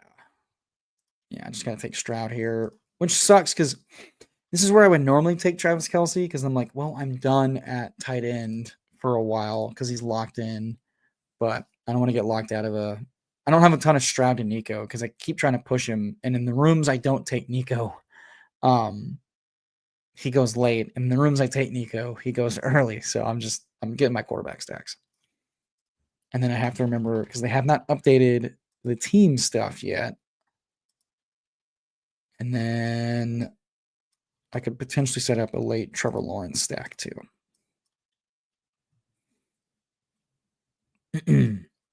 So 1360, CJ Stroud, James Cook, Joe Mixon, Jalen Warren. So I guess it's technically two stacked players with Stroud, but I don't really count it. I would have liked Christian Kirk. And then Nico Collins, JSN, DJ Moore, Ricky Pearsall, Emeka Egbuka, and Cooper Kupp at wide receiver. Very cromulent, very fine. We will probably take, I'm going to remind myself that my last tight end, well, maybe not last, but one of my last guys should be Dalton Schultz. A guy I don't normally take a whole often because I was taking Higbee over Schultz for like touchdown upside, which I still think is pretty valid.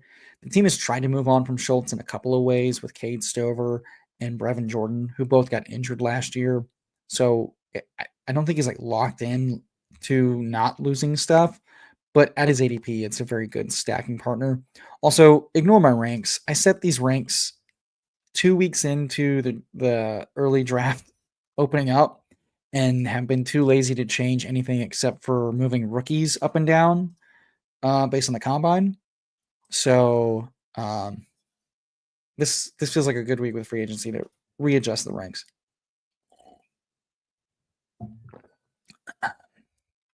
Yeah, getting the Nico Kirk stuff, picking him early is nice. Yo, Donnie, what's up? Yeah, I mean, there's a few of these quarterbacks that like drafters love are like super horned up to take naked, and it's like it's the statue quarterbacks. It's like Goff, it's Burrow, it's Nico. I'm like, what? And then the dual threat guys of Trevor Lawrence and Justin Herbert and Jordan Love will fall. Caleb Williams will fall. It's like, but I'm like, dude, explain it to me like I'm 5. Why are we snap taking naked quarterbacks like to then backstack them with the likes of 18th round players? I don't get it. Thad, I did not forget about you. You did not DM me so that I can help you get into the Discord, you bastard. Said with love. All right, we are refreshing. See if we've missed anything. No fun signings yet. Yeah, and I don't get it, especially early. I'm like, dude, there's quarterbacks. Will they be less horny and hungry now? I never will be. But like now that like guys have gotten landing spots, were they just afraid that Fields and Rodgers and Darnold were not going to have starting jobs, and now that they do, it's like, okay, I can sleep safe at night knowing that that my guy's got a job.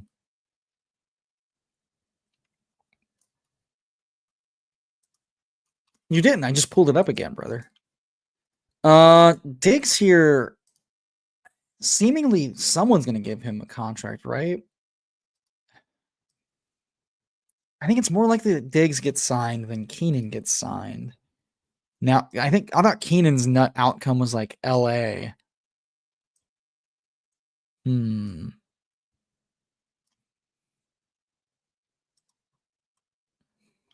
this team is so old. So old. Not fun. I do think Diggs stands out as a guy that New England throws a lot of money at. Tennessee could throw a lot of money at. Seahawks have a need for a guy. He feels like kind of like a slot centric older player at this point. So that's the tough part too.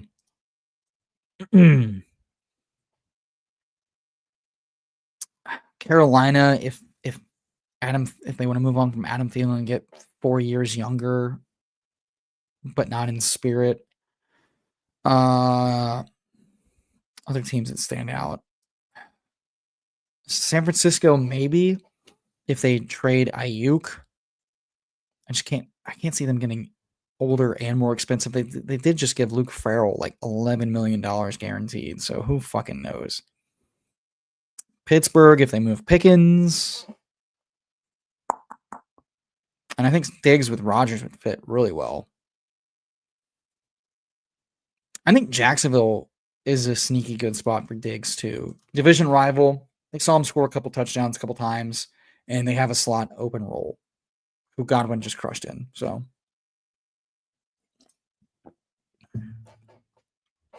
I think it was more likely he went to LA before they gave Tutu Atwell $10 million and Davante Adams $30 million, though. You know?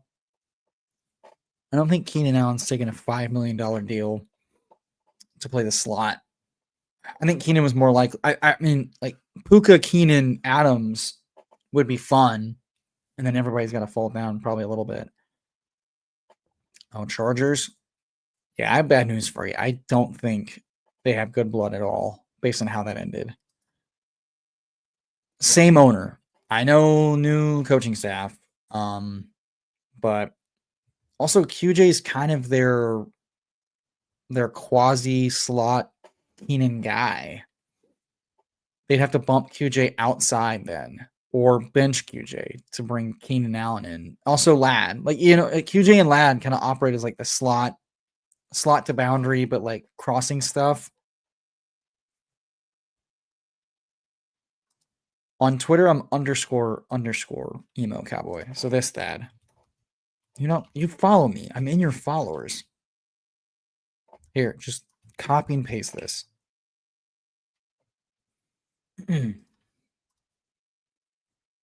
All right. Lawrence goes right in front of me. Bummer. I wanted a Phantom stack with one of Cup or Diggs. That's fine. Neil. PPR Tyler sold me on Neil. Yeah, Neil's fine. Neil's good. RB4, Devin Neal, welcome to the team. All right, I'm refreshing Twitter. See if we get any more news.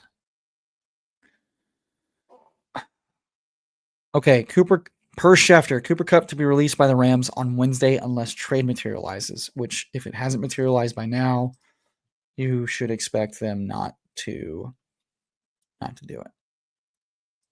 Oh, I know, brother. I know. First time I saw your all caps in chat was a dead giveaway, brother.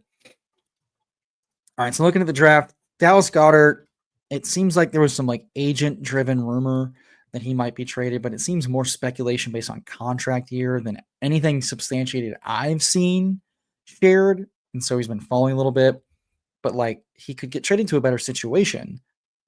Attached to a high-powered, high-touchdown offense is a good thing, but also not having to play underneath Davante Smith and AJ Brown as elite target earners, and then Saquon Barkley as an elite touch haver is not a good thing either.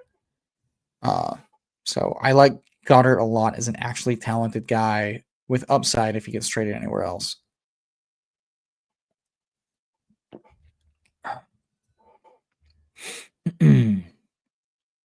Tucker Kraft remains a really solid guy that I don't have enough of because this is just a quarterback range I'm targeting a lot.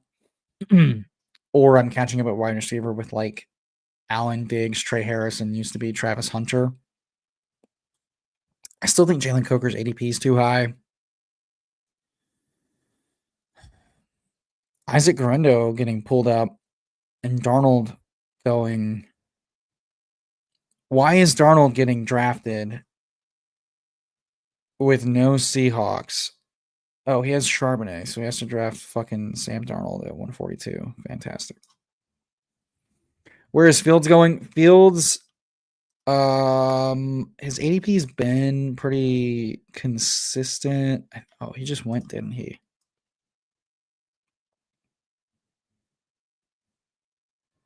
Hold on, I'm on the clock.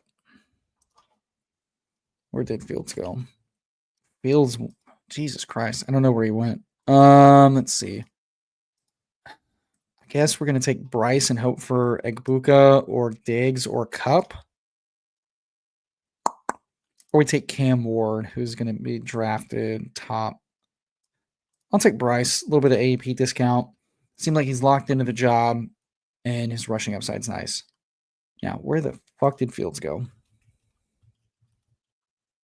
123. Okay, so the team that took Darnold took him as well. At least it took Garrett Wilson. But like Darnold stack with. Does he not realize that DK Metcalf is no longer on the Seahawks? Because like it says Pittsburgh now, so he definitely knew better from a type the team in thing. Or he just thought, I mean, gotta get it. And then it's like, who are you stacking him with? They have no one else signed. Like the draftable Seahawks right now, as things stand. Good luck with your Darnold. For your Darnold is Zach Charbonnet stack. Best of luck. Emil Funter to Miami. What a quarterback too for the Dolphins. Man, Miami. Miami and Tennessee, two top tier MILF cities. Good for Zach. Oh no, absolutely. Panthers are very live to take a very talented offensive player. Yeah, it's gonna be interesting. Who's playing chicken with Tet and Genty?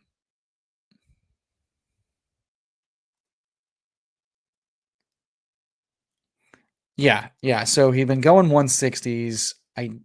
The Jets rumors have been really strong the last 2 days. So I was taking him in like here in the 150s to 160s range. And yeah, it looks like the quarterback needy teams are pulling him up in the 120s, which again, I think he belongs right about there. So I'm not surprised.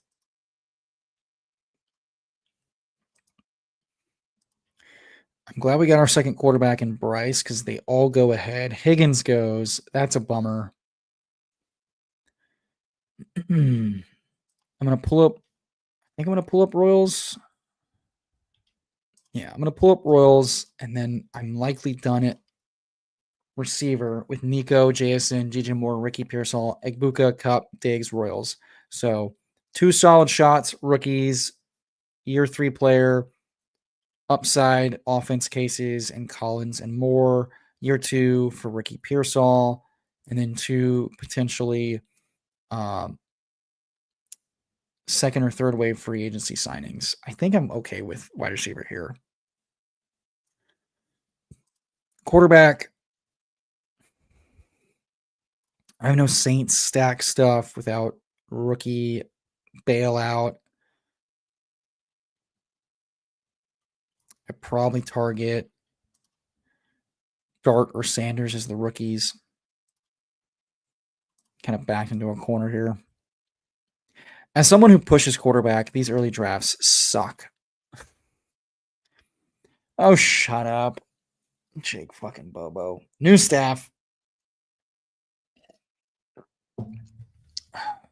Yeah, Jake Bobo is the same fucking bet as people that were taking what was that Green Bay receiver? Not Malik. Was it Malik Heath? No, Bo Melton. Bo Melton and Jake Bobo drafters. Year after year, convincing yourself they're going to do anything. And yes, Justin Watson to the Texans. I haven't seen the terms of that deal yet. Have we gotten the numbers on that?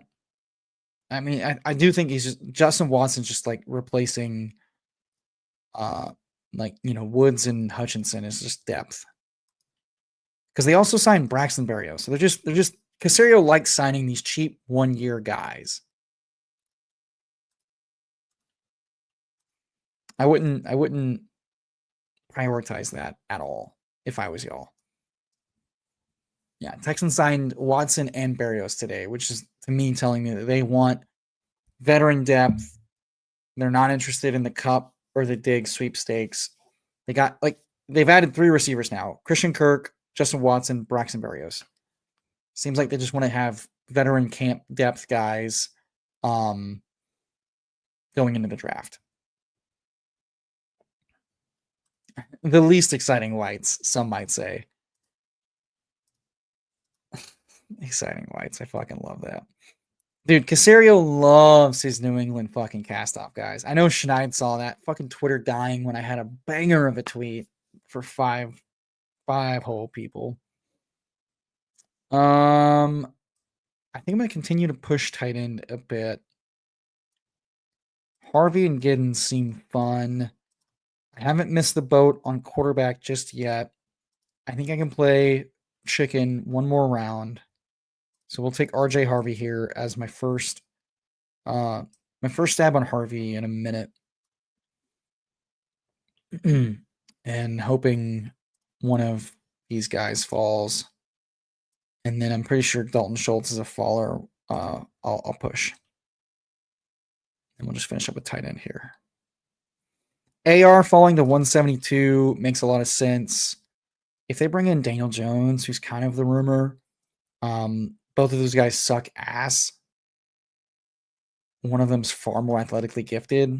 So, but I think this is right. 172 to 190 in these drafts is probably where he needs to go because he is just a heavy bench risk. If they just decide they're done with this shit, like they did last year for 3 games with Flacco. And if that happens in the playoffs, it's tough. Also, sorry guys, a lot of allergies and a lot of talking. They don't mix well. Geno 155, right around Cam Ward seems right on the money. Yeah, I guess McCarthy's an interesting case because if he's likely to go week 1, he's probably right at value, if not slightly undervalued. He probably, if fully healthy week 1, he probably belongs right around the Michael Penix tier. Okay. All right. Time to help a friend in the DMs.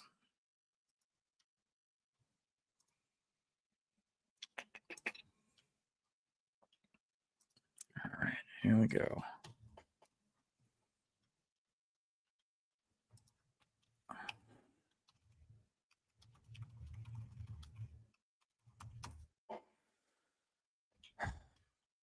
And that if you're not even a member of the channel, we'll work it out. All right. I'm fine at 160-ish when I have elite quarterback already. It gives me another potential ceiling and I can take a 0. Oh, yeah. Egbuka is the best receiver in the class. Hasn't been playing with the greatest wide receiver prospect. Yeah, I mean, I'm very much into Egbuka.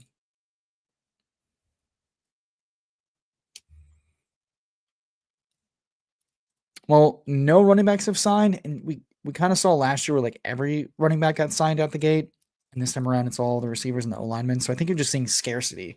Whatever's least scarce in the draft gets boosted in free agency. Last year the receiving class sucked, therefore all the free agent receivers got paid big bucks.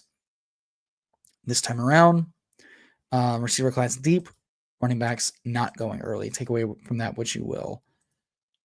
Do we think we can afford to push? I don't think we can. We'll take Dart again here. I do just prefer Dart over Sanders for fantasy, and probably real life football. When you have that bad of a sack rate and you need a clean pocket, it's tough, and not a lot of cleans, like super clean pockets to operate from in NFL.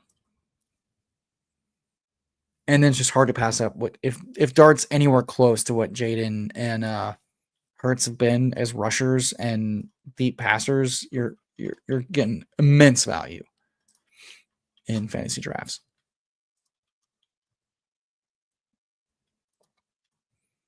All right, we are continuing to refresh for NFL news. Let's see, has Palmer gone yet? I would expect him to have gone. Noel keeps going earlier and earlier to ball knowers. Tolbert going over Palmer seems wrong. Palmer has not gone. I need 3 tight ends. And I either take a 9th receiver in Palmer if he comes back around to me, or a 6th running back is where I'm slated. James Cook and Joe Mixon are a nice anchor RB. Adjusted Warren is a 3rd. I could be comfortable with this as a 5. I think Palmer on the Bills is a less likely dud than some of these running backs in this range for sure. Al Boogie, you're not getting him, is all I'm saying. And also, I just doubt when I jumped in, there weren't that many guys in here. So I'm gonna speak freely. That does mean I likely missed out on my Schultz pairing, but I'm okay with that. Shutting up has never been my strong suit. You should know that by now. What you got, Cooking Boogie? You got Pretty Goff, Jamo Adams. Dude, like half your team is just my guys, you bastard. Stream drafts suck. You lose everybody you want. Vikings getting Ryan Kelly on an $18 million deal. Seems good. Good depth at least. Need some good rumors. Give me some good rumors, Schefter. Schefter and the boys. Yeah, I'm just gonna keep pushing tight end. I don't care. Mama and Rain's no bitch. I'm fine with all those guys. All right, Palmer's our 9th and final wide receiver, and it looks like we will. I mean, I could also rock with just two tight ends to get a 6th receiver. Yeah, I don't know. I could very much see that teams are still trying to work out deals ahead of tomorrow morning, like for sure. You know, I will not be surprised if we get like a couple like 7 and 8 o'clock stuff. Dude, you and I doing so many draft tangos. I'm over here just trying to. I get caught up in stream drafts. Don't realize it. I see like Chess Liam or like the fan speak folks, and I realize shit, man. Or even like PPR Tyler. I see like enough of y'all's names, and I go, oh shit, who's streaming? And then sure enough, I'm in a fucking stream draft. And then I'm not in a stream draft. I've got you fuckers like Who Hames and Al Boogie. I'm like, get out of my rooms. I get how like the daily guys feel now about some of their big baller regulars. Always in like Crash Rich and shit. And you're just like, this guy.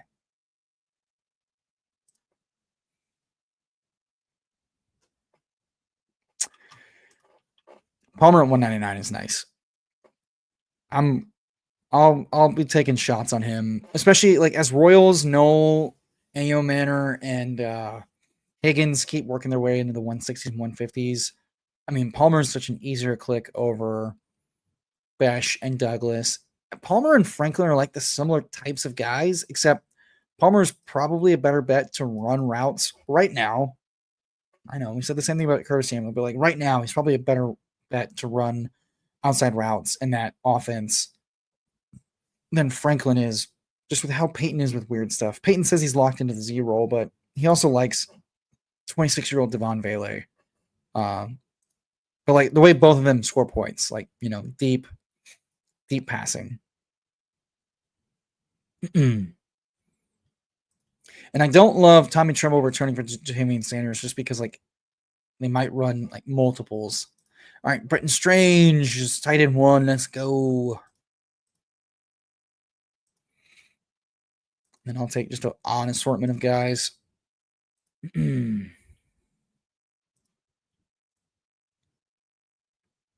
Of course, Boogie had to take Higbee and Smith. Higbee is fine. Smith, that's hurtful. That's personal. See, I don't. Yeah, for diversification, except like there was no indication that Palmer would be a prioritized free agent. I guess just based on age and profile, I guess, because he's what, like 26 or something. I still think Slayton. There was just as high of a chance that Slayton got the same deal, and still might for a similarly good team. I don't know. I'm surprised he's not getting more buzz early on than fucking Diami, Tutu, and Palmer. But coaches lock in on guys, and then just it is what it is. I mean, rookie bet, but like locked into this, it's I don't know. Sell me on Besh. Why is he the slam dunk of slam dunks? Also, speaking of off the schneid, once I wrap up this draft, I will be in the stream so I can go hit the gym. And then I'm joining Schneid during his multi-hour stream tonight, hitting free agency news. Myself and PPR Tyler are going to be popping on as guests. So come check that out. I'll drop the link in the chat if you want to bookmark that for what will be about 2 hours from now. Let me find the link for this. A lot of multitasking today. It's one of those days. All right, here we go. That is the Schneid YouTube link. So come drop that a like, drop a sub. Schneid's good people, called a lot of good Oracle calls on free agency moves. Gonna enjoy talking shop with him. Yeah, probably at this rate closer to 8:30, but I also like to be kind of prompt, so it might be right at 8. Early in, early out. You know how it goes. Which Sanders, Thad? You even left out a D in your name. Fallen off. Yeah, every Liam draft I'm in, I know I'm not getting any bills I push around. And apparently he auto draft sniped me the other day. So that was fun to find out. Oh yeah, Braxton Berrios $2 million. How much is Watson getting? Someone tell me how much Watson's getting. Can't be much.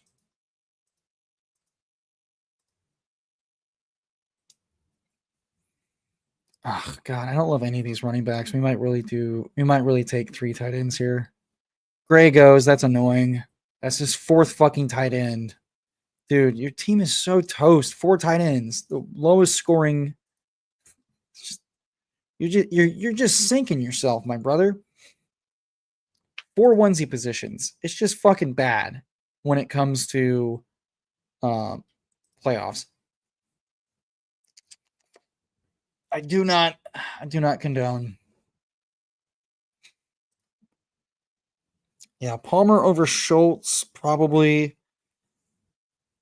hurt my, consolidation spike potential, but as far as receiver goes, hard to hate that. And because I did detour for Cook and Mixon both after ADP as anchors, I don't mind that at all. Because Neal and RJ Harvey, I mean, I feel comfortable with those two guys. Looking back in 4 months, it'll probably seem too thin. But if Mixon, Warren, and Cook do what they got to do, we'll keep chugging along just fine. I don't think taking a running back over Theo. Well, I say that I'm not the biggest Theo guy. Theo's coach speak and peripherals seem like the most fine of fine it gets. But I could easily see a guy like Lloyd or Shipley or Etienne having a bigger run out. Jatavian Sanders. Oh, fair enough, Thad. I've seen you do double Ds. Bonk. I've seen you do double Ds. Double Ds. Yeah. Oh, yeah. I was talking about Sanders and Trimble. So it's like, and Josh Norris, who's pretty close to the Panthers schematically and some of the former staff, and there's a potential chance that like the tight end split, and that does not help Sanders' fantasy perspective. And he was very, very fine. So, I'm not loading up on the guy outside of stacks. I do have Bryce, so I would have been fine taking him, but I think he went ahead of me. No, I took Strange over him. I'd take Strange over Sanders every single time. I think just because of the run out Strange has at his disposal. Yeah, we're still getting deals. It's linebackers and cornerbacks right now, but I wouldn't be surprised if if we got a running back bomb tonight.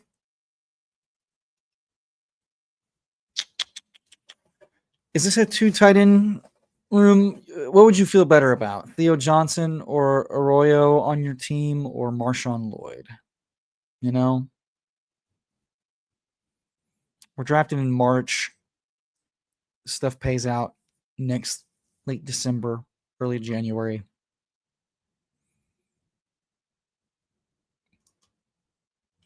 Oh, that's right. I forgot to touch on Elijah Mitchell. And then Mitchell goes, I assume, to, Aaron, who keeps sniping me. I disagree with Fant. He's just splits. There's no value there. They started using AJ Barner over him, if I recall correctly. Yeah, Mitchell at 211 is very nice.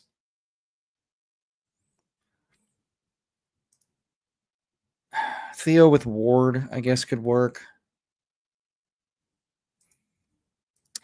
Yeah, except they're kind of like cheap specialists that, like, probably those teams, that's likely all they do, or those are the guys they knew they could get cheap and not worry about it. But yeah, I think it's just free agency tends to mirror the opposite of mirror the opposite. That's the worst way to say that. Free agency tends to be kind of like the opposite of what teams feel like they can address in the draft. So quarterbacks being very high frenzied and running backs being very low this year versus last year. We saw five quarterbacks go in the top 12 last year in the draft. No running backs really making a big splash. And then in what was perceived to be a weak class. And then this year we see quarterbacks going heavy and fast, trades and signings, and the only running backs being signed are kind of like specialist guys. It's not about being scared. If the coaching staff are telling me that Strange is running all the routes, that's pretty fucking valuable. And there's a chance that Sanders splits. That's not great. If Sanders is like, and the problem is if he's not going to run inline stuff, he might not get on play action stuff, and that depresses his touchdown upside. That's it.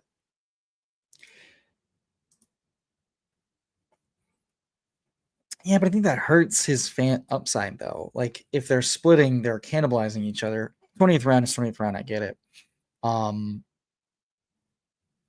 But there's also like a really deep tight end class. So one that they could easily just draft a guy in the top 3 rounds and feel really solid about, you know? All right. Final reading of the team. And then I will let you find folks go. And like I said, feel free to come join us on Off the Schneid's YouTube channel. I posted the link to the video in the chat. We end up with a 3-5-9-3 build here. CJ Stroud, Bryce Young, Jackson Dart at quarterback, James Cook, Joe Mixon, Jalen Warren, Devin Neal, RJ Harvey at running back. Wide receiver, probably the best we've got on this stacked roster. Nico Collins, JSN, DJ Moore, Ricky Pearsall, Meek Agbuka, Cooper Kupp, Stephon Diggs, Jalen Royals, and Josh Palmer on his big Buffalo signing. And then tight end Britton Strange, Chika Okonkwo, and Theo Johnson. Just a room full of guys. But at tight end, that's all you need sometimes. Well, I didn't take him because you got Tim first, Boogie. I probably like your team better than mine if I had to guess.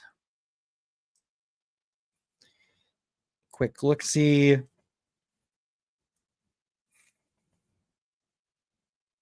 Oh, you took some of my favorite guys, but we'll deal with it. I think my only regret is probably more over Adams, but I have so much Adams and I don't have enough more. So for the point of diversification, I don't want to be too in over my skis.